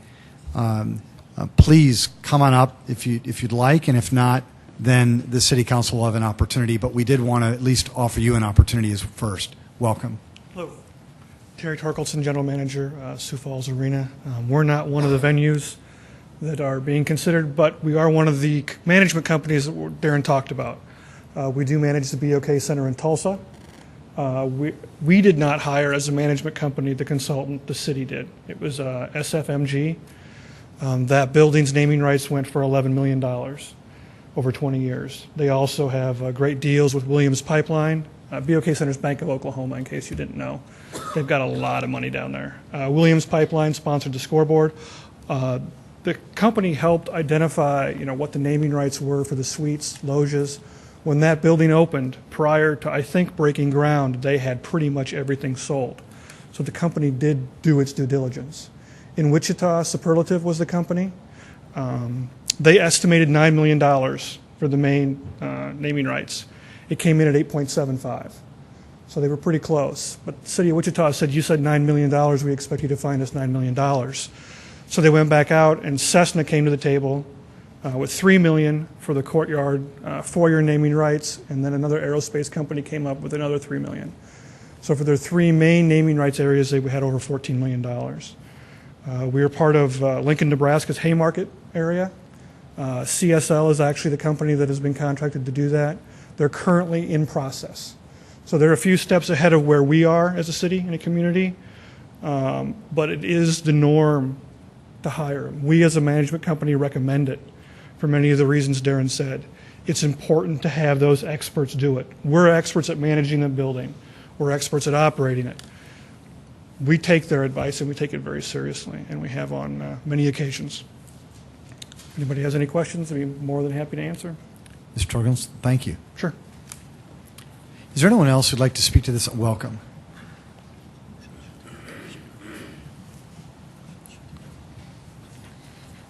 I just have one quick comment on the cities that I've heard and that Miss, they. would you just reiterate your name? My name is Ellie Smith. Thank you so much, Ellie. Of all the cities that they went through that had to go to the experts for these studies, they went through a list of cities and said every single one of them did it. What they didn't say is at what stage in the process they agreed to do that. I think it would be absolutely irresponsible to approve spending more money at this stage in the process when we do not have a project that's been approved. Thanks. Folks, is there anyone else who'd like to speak to the council? Very good. City Council, do you have any questions or anything like that for Mr. Smith, Mr. Torkelson, anybody? Very good. Would anybody like to make a motion? I move we approve the second reading. Councilor Entenmann's made a motion to approve item number 19. Second, Rolfing. Was seconded by Councilor Rolfing. Councilor Entenmann and Councilor Rolfing, and I will need to defer to the clerks. Does this also then include 27 as well? It does not. Thank you very much. Thanks for clarifying that. So there has been a motion to approve only item number 19. It was seconded by Councilor Rolfing. Is there any further discussion? Councilor Brown. Mr. Mayor, I am going to offer an amendment. I move that we leave the zoo and the pavilion out of the study. And if I get a second, I'd like to speak to that motion. Second, Erpenbach. So a motion to amend the motion made by Councilor Entenmann to remove the zoo and the pavilion out of the study. It was seconded by Councilor Erpenbach. Councilor Brown. We haven't seen a clamoring by the zoo or the pavilion to be here to ask for help in its naming rights. And there's a very good reason why. This is the list. It's 5.5 pages of things named in the pavilion. It amounts to $5 million worth of items named there, which is really about 17% of the construction of that building. Here's the list of the items. Well, first of all, many of them you know about. The Summervold Great Hall, Belbus Theater, Kirby Science Discovery Center, the Wells Fargo Cinedome. But then there are some others, like the Waste Management Trash Enclosure on the first floor. Or, this is my favorite, the Dr. R.C. Johnson and Jane Nutter Johnson Public Restroom on the second floor. So you have to understand what kind of doctor he is. It's a men's restroom. So they have had a very comprehensive plan. This is the list. It's not even a page and a half of the items that have not been claimed to be named yet. Things like the freight elevator on the first floor, the loading dock and ramp on the first floor, the piano storage room in the basement. This is what they have left. So they have been very comprehensive about it. You know, if there's an opportunity for another building, public facility that needs that assistance, great. But I just don't think that the zoo and the pavilion need that assistance right now. So I would ask for your consideration on this amendment. Councilor Brown, just a point of clarification, just so that I think all the city councilors are comfortable. You want to leave the 65,000, but you just want to you want to make sure that the zoo and pavilion are two of the organizations not reviewed? Correct. And if there is a cost savings by those not being in there, I would ask that be negotiated with the company. Very good. Council, did you understand that? Very good. Is there any other further discussion on the amendment to the main motion? Councilor Urbanbach? I don't want to just keep beating on it, but I want to be very clear that the convention center remains in the study with this amendment, that we would go ahead and study the convention center naming rights. And then I would, based on Terry's comments, I would say if we're taking out the zoo and the pavilion, let's study the arena while we're at it, and let's find one other facility that we're going to do that if we decide that we're passing this amendment. Councilor Urbanbach, thank you. If there are no further comments or questions on the amendment, if we could have a vote on that, and if, Jamie, I'm going to ask you to try to reiterate the amendment. I mean, I can do it. I'll tell you what, I'll try it. Councilor Brown has made a motion to basically move on with the naming rights study at the $65,000. However, Councilor Brown and Councilor Urbanbach have asked that the zoo and pavilion facilities remain out of the study, and that we find potentially two other facilities to see if there's naming rights or try to negotiate a better price. Good summary. Thank you, Councilor Brown. Councilor Urbanbach? Thank you, Councilor Urbanbach. If we could have a motion on the amendment, please. If we could have a vote on the amendment, please. Thank you. Councilmembers Jamison, Yes. Karski, Yes. Rolfing, Yes. Aguilar, Yes. Anderson, Yes. Brown, Yes. Intiman, Yes. Urbanbach. Yes. Thank you, City Council. That is passed 8-0. We now have an amended main motion. Is there any further discussion on the amended main motion? Councilor Jameson. First off, I thank the council for deferring this action so I could be here tonight. I appreciate it. I have a few problems with this request. First off is that if we go back to our original beginning of this whole process of coming up with $500,000 to get this job done, you know, there was a lot of discussion about that, and we decided to give it to them, give it to the administration to get it done. And the steps that they chose along the path are their own. I actually believe that the naming rights study is an important piece. You know, I think I covered that and maybe to too far of an extent last time with Darren, and I apologize. But it's a very important piece, and I don't think it has to be done before the city decides whether or not we want an event center and pay for it in the fashion that we're proposing. So it can be done later. It doesn't have to be done now. The other part that I'm having trouble with is that it seems as though we're kind of, this whole event center topic is make it up as we go. Hire a consultant as we need it. And I don't have the original request from the administration on this 500, but you know, I think we even added in the economic study, the site study, because those were pressures put on us from the community to get done. And we still haven't seen the majority of our money that has been spent on the design work. And the fruits of that, I guess, will come later, but I just feel like we're making this up as we go. And there's still going to be other pieces that are going to be needed. I just feel terrible that we're making it up as we go, in my opinion. The other problem I have is that, you know, we talk about business acumen and how we have to do it like we do in business. And in my interpretation, the way you do it in business and public, they are much different.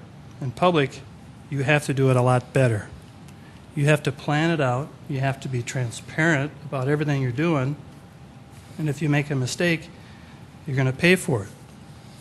In the private sector, you can make a mistake and you can just fix it, move on. Next item. Nobody knows.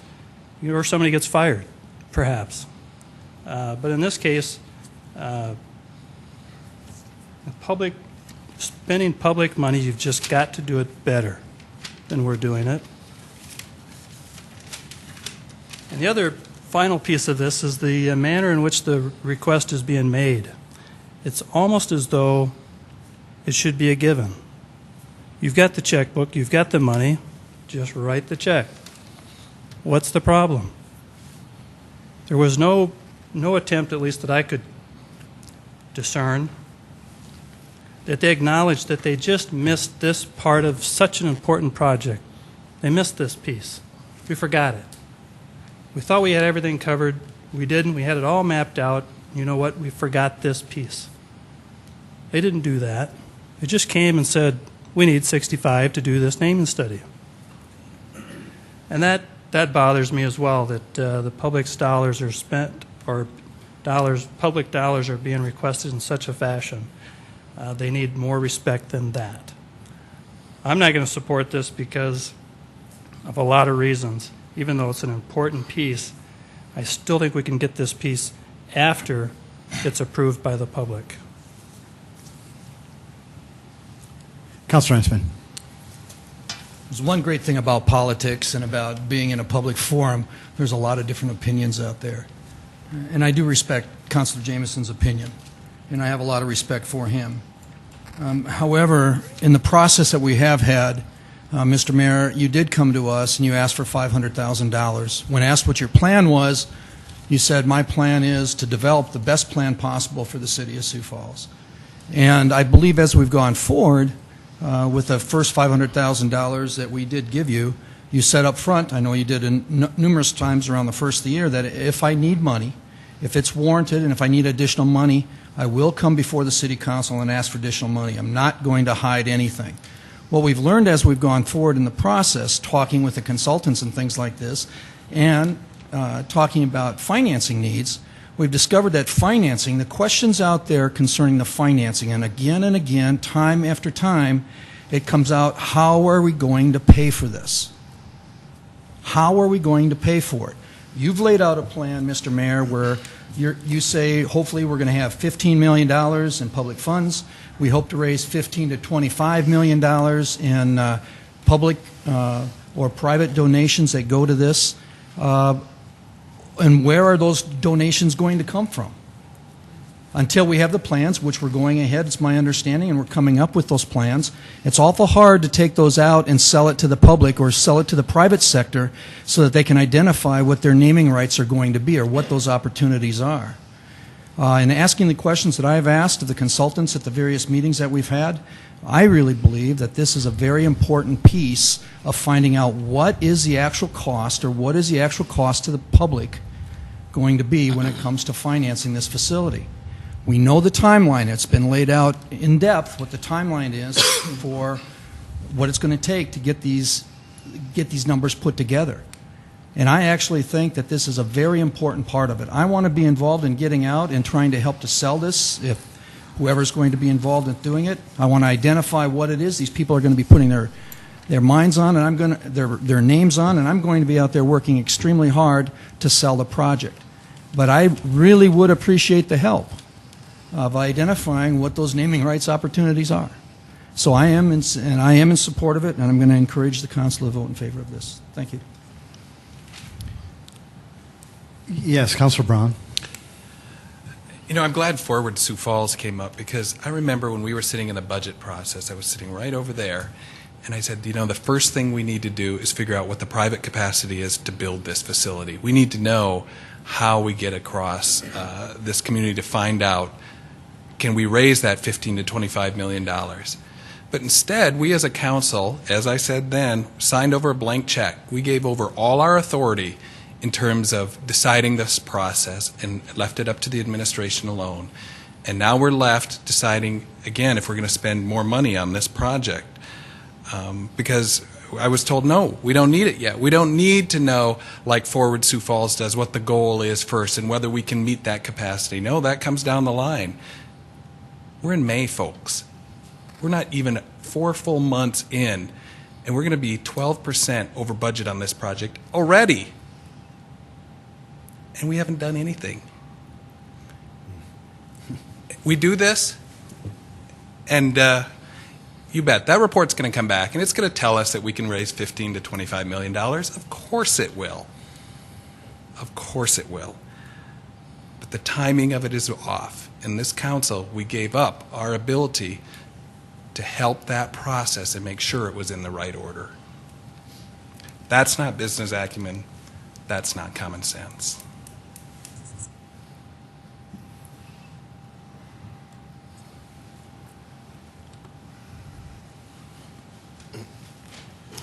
Councilor Jameson. I have a question on the funding. I know we may have passed that time for getting questions answered, but we were talking about the funding of the whole event center and how this is important to it.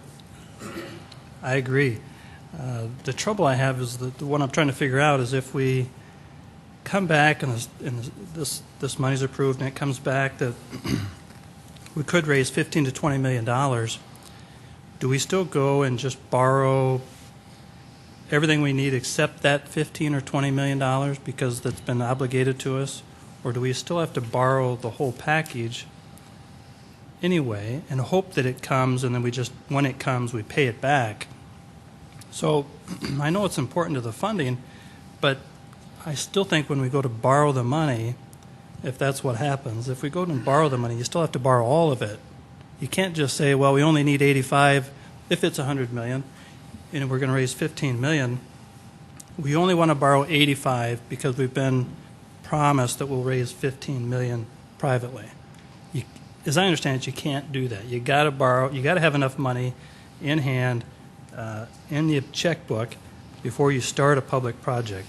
So I think we still have to get there. So either way, after it's approved by the public and we decide that now we're going to do our naming rights study and it's $15 to $20 million, we still have to borrow the full 100 to get there. So I don't understand how this study doing it today benefits us anymore as far as funding goes initially.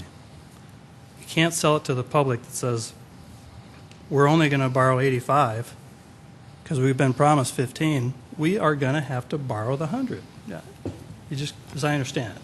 And I wish I had clarification, but I'm pretty sure I got that right. So, Councilor Jameson, is that in the point of a question or would? Was there a point or question there? Yeah, well, if we could get an answer, I'd love that. Sure. And Tracy Turback, I can try to answer that if you want, or if you want to try to answer it, either way is fine. Welcome. Thank you, Mayor, Council.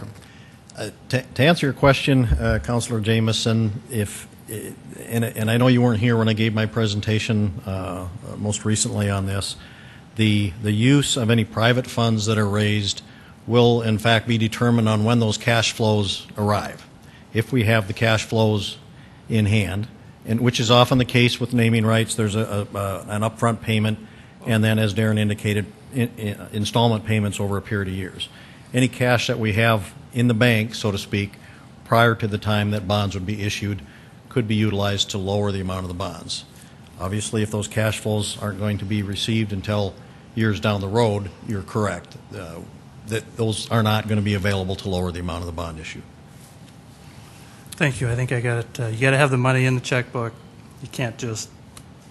You got to have the money to pay the bills as the project is Yes. proceeding. That's correct. And Councilor Jameson, if I may too, one of the reasons that you hire the naming rights consultant is that that group will help you determine also whether you can get what's your potential on getting lump sum cash payments or whether that will be received over a particular period of time so that you can indeed determine your cash flow so that you can put together the right bonding proposal or the right business plan for the facility. Yes, Councilor Rolfing. Thank you, Mayor. I would also suggest that this might then be just the exact right time to get this study done, so that if we are going to get those funds in, and come to the time when the vote is taken by the good citizens of Sioux Falls, and they do say yes, that money will be then available to us. If we wait until after that time, we will not have that money, and we will have to borrow more. So by having this done now, And with the conceptual drawings and things like that, this project can be started. And we can get those commitments, and we can have that money in hand rather than have to wait until after everything is done and not have that money in hand and have to borrow more. Councilor Buck. I would just clarify briefly that this study will not provide us with the money. This study only looks at the value of the items, the concourse, the beer taps, whatever, those kinds of things. It does not provide us the money nor the promise of the money. But I am going to vote in support of this because we really cannot fully understand the total cost of the project without a plan for naming rights. In fact, without private money and without ideas about private money, the project is sunk. It's not going to happen here, there, or anywhere else. I have to go back to my original stand on this project. I realize maybe we're going to disagree on timing, we're disagreeing on location, all of those things, but my original stand was give me honest, hard numbers and real numbers to base these decisions on, and I think that's going to be important for citizens as well. They're going to need to see that whole package before they can vote yay, nay, or otherwise, and so I would ask that council support this. Councilor Jameson, if I may, just a couple of things. Both you and Councilor Rolfing were gone last week, and I'll try to be brief. First, I wanted to address just a couple of the comments made. First of all, we have listed in every presentation that we've provided to the City Council and to the people of Sioux Falls, it has been listed that naming rights was a potential expense that we would come back to you and potentially ask for. That has been listed every single month since we've been talking about this, so that should not be a surprise. From a business perspective, I do commend you for focusing on the expense side of the equation. However, as responsible business people, we also need to focus on the revenue side of the equation as well.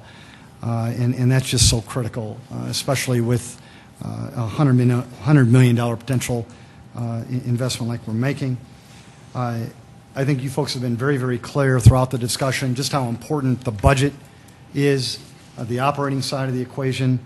I don't know how you would potentially even ask Tracy to put together a responsible budget without knowing some of the potential revenue parameters that are out there.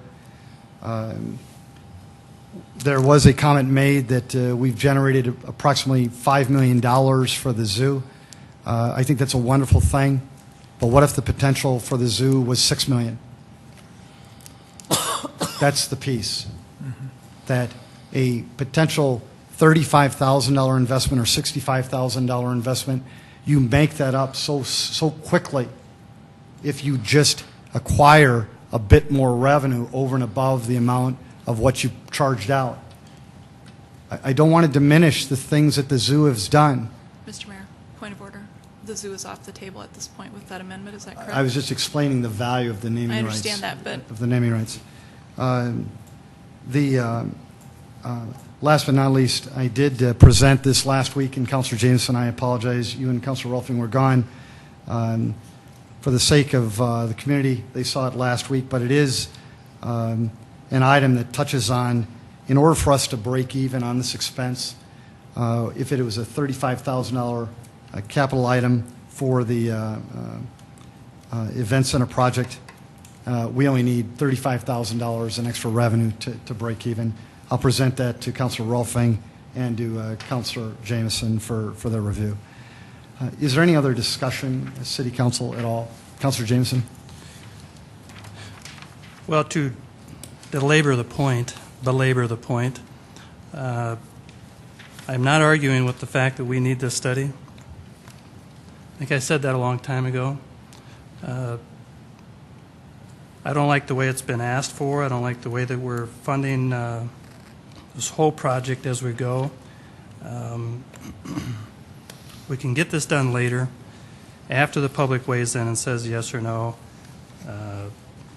As far as borrowing the money and using this later, the time it's approved by the public, the tremendous amount of support that this event center would receive after approved by the public would change all the naming rights studies. If you didn't do it again after the public said yes, you would be missing a lot of money. So you're going to have to update it somehow. I think we should wait until the public says yes or no, and I would urge you to oppose spending an additional $65,000. Stop the spending. Councilor Jameson, thank you. Councilor Brown. Just a clarification, the $5 million was on the pavilion, not the zoo. Very good, thank you. City Council, there is an amended main motion that is on the floor. Hearing no further discussion, if we could have a vote on the amended main motion. Thank you. Councilmembers Jameson, No. No. Karski, Yes. Rolfing, Yes. Aguilar, Yes. Anderson, Yes. Brown, No. Intiman, Yes. Erpenbach. Yes. Thank you, City Council. This passed 6-2. Item number 27. Good evening again. As I mentioned earlier at the informational... Got to read Mr. that. Smith, hang on one second. Sorry. Deferred from the meeting of April 18, 2011, a resolution amending the 2011-2015 capital program to increase funding for CIP number 000122 Event Center in 2011, $35,000. This is simply a resolution to amend the CIP, and it goes in tandem with the previous item, and I explained that, I think, at the informational. Thank you, Mr. Smith. Councilor Karski. Do we have to increase the amount since we just changed it on number 20? No, Councilor, I apologize. Mr. Smith, could you explain that to Mr. Karski again, please? I actually had that conversation with Tracy, and no, we would recommend just leaving it because there's a possibility that we would look at two other facilities. And so, again, we're kind of breaking this out internally in this way anyway. Very good. Good question. Is there anyone in the public who'd like to speak to this item? Thank you. Yes, Councilor Erpenbach. Move approval, Erpenbach. Thank you. Second, Entman. There's been a motion by Councilor Erpenbach to approve item 27. It was seconded by Councilor Entman. Is there any further discussion, City Council? Very good. If we could have a vote, please. Councilmembers Jameson, No. Karski, Yes. Rolfing, Yes. Aguilar, Yes. Anderson, Yes. Brown, No. Intiman, Yes. Erpenbach. Yes. Thank you, City Council. That's passed 6-2. Item number 20. Mr. Mayor, Yes, Councilor Erpenbach. we kind of set a precedent last week when we get close to 9 o'clock. I'd request a 5-minute recess. Very good. Been a request for a 5-minute request or recess. We'll take it, I guess. See how many of us go.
Good evening, everyone, and we're going to start the meeting up again. We are on item number 20. Second reading, an ordinance of the City of Sioux Falls, South Dakota, a major amendment petition number 2011-0309 to Chapter 15. Keeps going away. 15.45.070 Plan Development Districts at South Beale Avenue, west of Explorer Elementary, amending the Bentwood Village Plan Development District sub-area regulations. Good evening, City Council members. I'm Mike Cooper with Planning and Building Services. Tonight, we have a petition by the developer of the Bentwood Village Addition, Bentwood Place Incorporated, asking to amend a portion of their development plan to change it from single-family residential to allow 4-unit townhome development. This particular development area is located east of Tallgrass Avenue between 69th and 85th Streets. This particular zoning plan was approved by the City Council approximately 2 years ago. This particular parcel of land that's being requested for an amendment would be west of the Harrisburg Explorer Elementary School, and it involves just about 20 acres of land area. Again, the number of single-family lots as originally proposed would be reduced down, and the number of potential townhome lots would be replaced in this particular area. The developers have indicated that they believe there's a change in the housing market for this area of a little more higher density cluster development. And we're also seeing that in other parts of the city as well. The Planning Commission has recommended approval, and we have not received any neighborhood comment on this request. Mr. Cooper, thank you. Folks, this is the second reading. Is there anyone in the audience who'd like to speak to this item? Very good. City Council, any questions of Mr. Cooper? Yes, Councilor Jameson. Mike, could you clarify, are there any existing homes at all here? No, it's vacant land. Okay, so we don't have to worry about neighbors getting Correct. something put in their backyard That's at correct. all even. Okay, very good.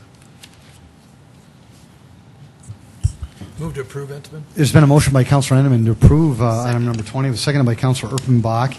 Is there any further discussion, Council? Very good. A roll call vote, please. Councilmembers Jameson? Yes. Karski? Yes. Rolfing? Yes. Aguilar? Yes. Anderson? Yes. Brown? Yes. Entenmann? Yes. Erpenbach? Yes. Thank you. This passed 8-0. Item 21. Second reading, an ordinance of the City of Sioux Falls, South Dakota, a major amendment, petition number 2011-0312 to Chapter 1545-070, Plan Development Districts at East 23rd Street and South Cliff Avenue, amending the Avira McKinnon Plan Development District. This is a petition by Avira McKinnon. They are asking the council to approve amendments to the allowed land uses within their campus plan development district. This development district was put together around 1992 as part of the Avira McKinnon Campus Master Plan. It identified specific uses that would be allowed within the campus area.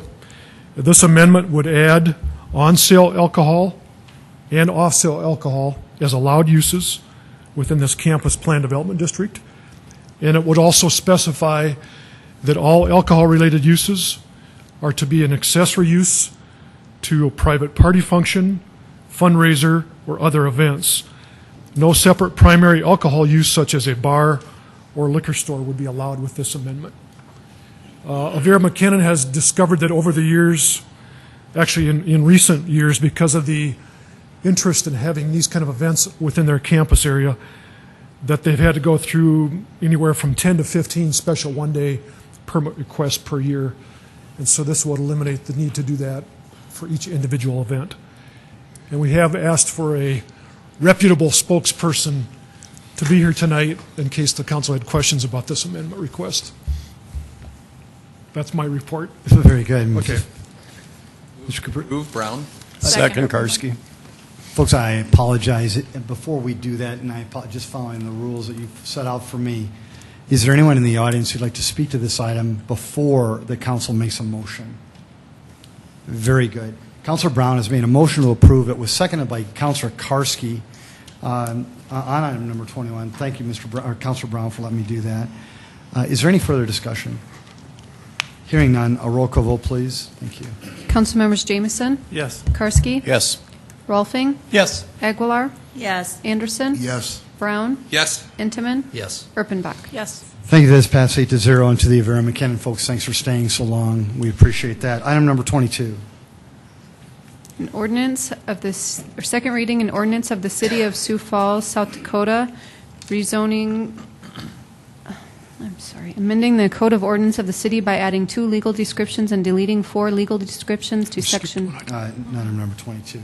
It's all right, Jamie. Sorry, this Hang in computer there. is not working for me. Second reading, an ordinance of the City of Sioux Falls, South Dakota, rezoning property at 6011 and 6700 East Rice Street from the AG Agricultural District to the I-1 Light Industrial District, petition number 2011-0303, and amending the official zoning map of the City of Sioux Falls. Ms. Cooper. This is a petition by Xcel Energy, the owners of this property. It's approximately a 70-acre parcel of land on the east side of Rice Street. And as we talked before, Xcel Energy has been watching the changes of East Rice Street, as well as the potential for the new railroad switching yard out into this area. And they believe this would be a good area to look at marketing for light industrial development. This property is adjacent to future extension of Benson Road across the Big Sioux River and across Rice Street, as well as adjacent to Great Bear Recreation Park. I've had discussions with representatives of Park and Recreation about this rezoning, and we've also met with representatives of the Great Bear Board of Directors, and we've assured them that any future development plans of this property would be reviewed in more detail with both Park Board and Great Bear Board representatives, so that we would assure them that there would not be any negative impacts that would affect the Great Bear usage. But we know that the Rice Street corridor is changing.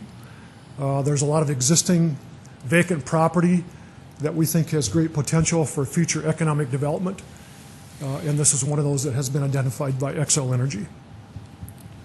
Mr. Cooper, thank you. Folks, this is another second reading. Is there anyone in the audience who'd like to speak to this item? Very good. City Council. Move to approve, Anderson. Second, Aguilar. Councilor Anderson Jr. has made a motion to approve item 22. It was seconded by Councilor Aguilar. Are there any further questions or comments? Very good. A roll call vote, please. Councilmembers Jamison? Yes. Karski? Yes. Rolfing? Yes. Aguilar? Yes. Anderson? Yes. Brown? Yes. Intiman? Yes. Erpenbach? Thank you. This passed 8-0. Item number 23.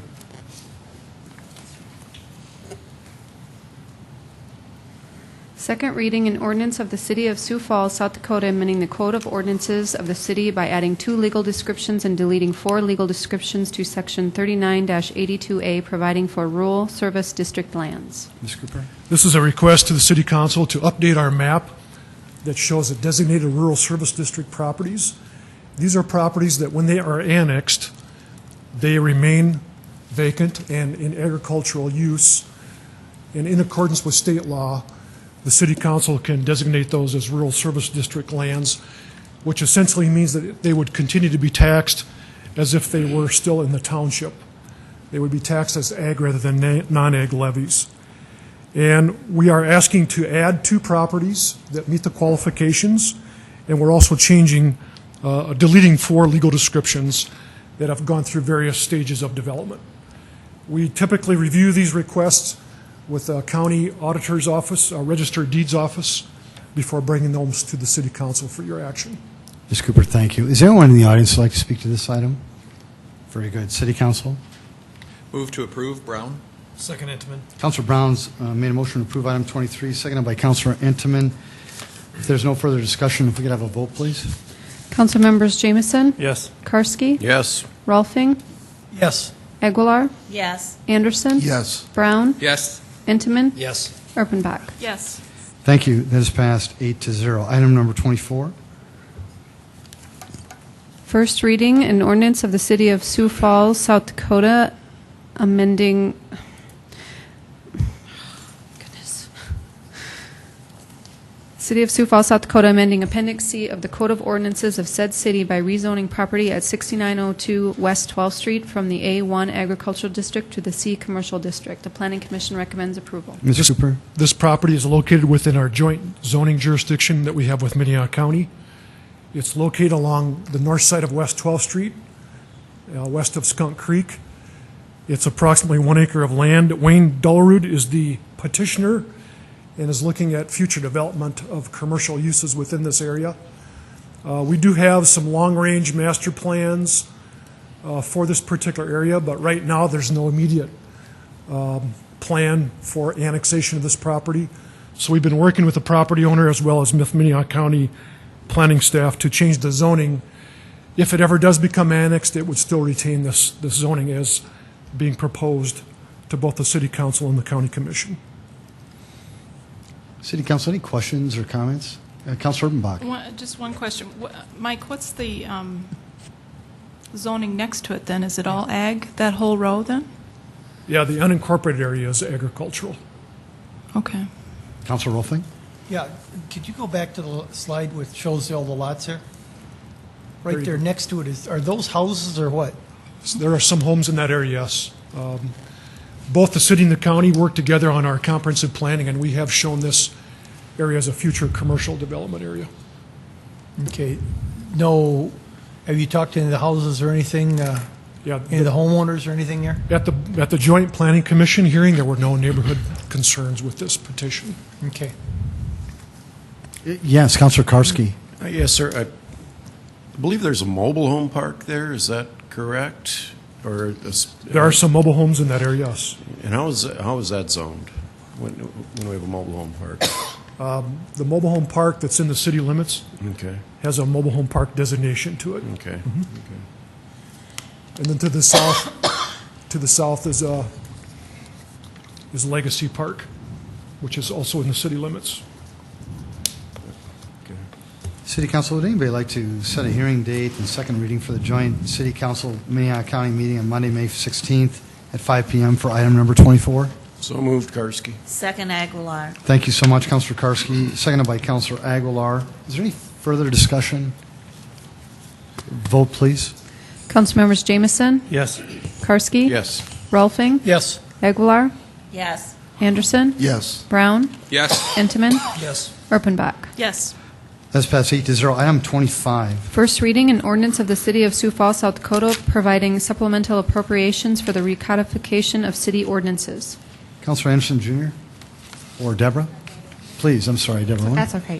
Thank you, Mayor. And Mayor and Council, this is an appropriation that, if you vote in favor of this on May 16th, would help the City Attorney's Office and the City Clerk's Office expedite or jumpstart this process that we have to recodify our city code every 20 years. And that's this process of where we have this technical review by our publisher, who is American Legal, and they'll review that, systematize, rearrange, perhaps even rearrange some chapters. So it's an extensive project by the American Legal. And they're thinking maybe between 60 and 90 days to get that done. And this is just to jumpstart that project. We'll have to pay for the rest of it in 2012. Any questions?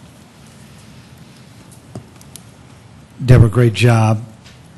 Would anybody like to set a hearing date and second reading for the City Council meeting on Monday, May 16th, 2011 at 7 p.m. for item 25? So moved, Rolfing. Councilor Rolfing's made that motion. It was seconded by Councilor Aguilar. Any further discussion? Vote, please. Councilmembers Jamison? Yes. Karski? Yes. Rolfing? Yes. Aguilar? Yes. Anderson? Yes. Brown? Yes. Entenmann? Yes. Erpenbach? Yes. That is passed 8-0. Item 26. First reading, an ordinance of the City of Sioux Falls, South Dakota, amending Appendix F of the Code of Ordinances of said city by rezoning property in the southeast quarter, southeast 1/4 of Section 19, Township 100, Range 50, from the C Commercial District to the I-1 Light Industrial District. Mr. Cooper. Planning Commission recommends approval. Mr. Cooper. This is a parcel of land that's located within our joint zoning jurisdiction that we have with Lincoln County. In this case, the petitioner is the Lincoln County Planning and Zoning Office. This property is part of the T interchange. It's located in the northeast corner of that interchange. It's approximately 112 acres of existing development land. And the county planning office has determined that over the years, The property has really developed more as an industrial park than it has been a retail commercial area. So this particular area, they are requesting that we change the zoning to bring it into conformance with the majority of the current land uses, which are light industrial. And that's the purpose of this zoning request. So we would be meeting with the Lincoln County Commissioners on this item. City Council, would anybody like to set a hearing date and second reading for the joint City Council / Lincoln County meeting on Monday, May 23rd at 7 p.m. for this item? So moved. Go ahead. So moved, Erpenbach. Second, Rolfing. Councilor Urbanbach's made that motion. It was seconded by Councilor Rolfing. If I could have a vote, please. Councilmembers Jamison? Yes. Karski? Yes. Rolfing? Yes. Aguilar? Yes. Anderson? Yes. Brown? Yes. Entenmann? Yes. Erpenbach? Yes. Thank you. This passed 8-0. Item number 28. A resolution appointing audit committee members to the City Council Audit Committee. Mr. Mayor, if I could. Yes, Councilor Jameson. This is appointing Ann Epigard, I think. She's already on the committee. We'd like to reappoint her for a term from May 2011 to May 2014. And as well appointing Jason Forbes, who is a CPA, a new member to the audit committee for the same term. I know both of these people, and I think the audit committee would be well served to have them. So I believe this is the a resolution appointing those members. Anything else? Councilor Jameson, thank you. City Council, would anybody like to make a motion to approve this? Councilor Jameson, would you want to do that? Or So moved, Aguilar. Councilor Aguilar has? Second, Karski. Seconded by Councilor Karski. If there's no further discussion, roll call vote, please. Councilmembers Jamison? Yes. Karski? Yes. Rolfing? Yes. Aguilar? Yes. Anderson? Yes. Brown? Yes. Entenmann? Yes. Erpenbach? Yes. Thank you. Item number 29. That is passed 8-0. Item number 29. A resolution advising and giving consent to the appointment of members to certain citizen boards. Jamie, thank you.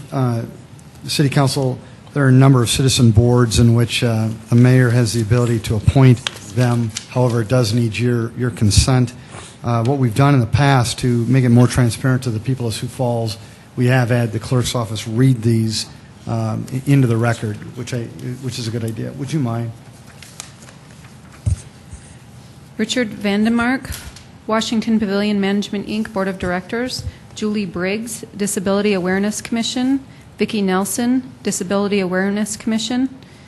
And Andy Anderson and Denny Pearson, Planning Commission. Ken Dunlap, Planning Commission. Doug Moss, Visual Arts Commission. Timothy Gebhardt, Library Board of Trustees. Kristen Bloink, Board of Health. Greg Nietzert, Zoning Board of Adjustment. Catherine Henning, Zoning Board of Adjustment. Monty Miller, Zoning Board of Adjustment. Elizabeth Squire, Building Board of Appeals. David Van Nieuwenhuizen, Building Board of Appeals. Gregory Birch, Mechanical Board of Appeals and Examiners. David Zimbeck, Sioux Falls Sports Authority. Brian Ellerbrock, Plumbing Board of Appeals and Examiners. Richard Vissers, Plumbing Board of Appeals and Examiners. Thank you very much. City Council, is there anybody have any questions, or would you like to make a motion?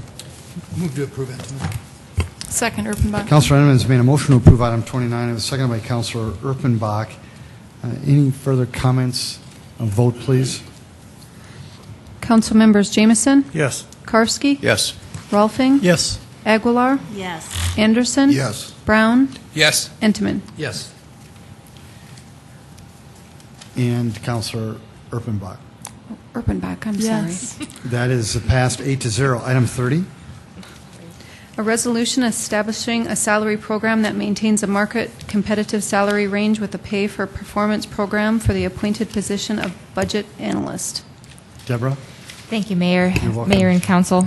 This resolution simply sets the salary range for the budget analyst. As the Council is aware, the Fiscal Committee and members from that committee have been working closely with HR on this process of hiring the budget analyst. This is just one more step in that process. Thank you. Thank you, Deborah. City Council, would anybody like to make a motion? Move approval, Erpenbach. Second, Rolfing. Councilor Urbanbach's made a motion to approve item 30. It was seconded by Councilor Rolfing. Any further discussion? A vote, please. Councilmembers Jameson, Yes. Karski, Yes. Rolfing, Yes. Aguilar, Yes. Anderson, Yes. Brown, Yes. Intiman, Yes. Erpenbach. Yes. Thank you. That is passed 8-0. Item number 31. Report of April 25th, 2011, notice of transfers of appropriations within major organizational units. Do I need a motion to approve? No, thank you. New business and items added after the deadline. We have item number 32. Thank you, Deborah. Thank you, Mayor. If I may, we have two items that are requested to be placed on the May 9th agenda, and we have a provision in ordinance which allows us to do that. We wanted to invite Mr. Kearney, our Director of Parks and Rec, to talk about those two items that will be for council consideration next Monday. So no vote today, just discussion, if you will. Deborah, great job. Mr. Kearney. Good evening, Mayor and City Council members. Don Kearney with Parks and Rec. I just want to let you guys know that this morning we had a 10 o'clock deadline for a couple of our items. We missed that slightly, and we have a couple projects that were before the council recently regarding the Big Sioux River Environmental Trust Fund, and then an associated supplemental appropriation related to that. And so we're requesting your approval to have that on the May 9th council agenda.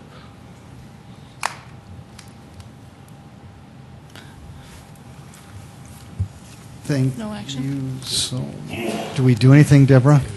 No, sir. Actually, the Thank ordinance you. just says you just need to discuss them, and they will be placed on the subsequent council meeting agenda. So, Thank you so much for the coaching. We appreciate that. Item number 33. Is Same related. thing. He said that. He said that they're related. Okay. In terms of discussion, could I just say thank you, Don, for sitting here for 2 hours and 15 minutes to say 30 seconds worth of stuff. Speaking of that, before we adjourn, I would like to thank all the people that are in the audience. We had a packed house when we started this meeting. It's now 2 hours and 15 minutes later, and we still have some really, really strong stewards and citizens of Sioux Falls here in the audience. I want to thank you for being here. I know the City Council certainly appreciates it, as do I. City Council, any further comments, questions? Councilor Urbanbach. Move to adjourn. Second, Rolfing. Councilor Urbanbach's made a motion to adjourn. It was seconded by Councilor Rolfing. If there's no further questions, if we could have a roll call vote, please. Councilmembers Jameson, Yes. Karski, Yes. Rolfing, Yes. Aguilar, Yes. Anderson, Yes. Brown, Yes. Intiman, Yes. Erpenbach. Yes. That is passed 8-0. City of Sioux Falls, thank you. City Council, thank you for your stewardship. This meeting is adjourned.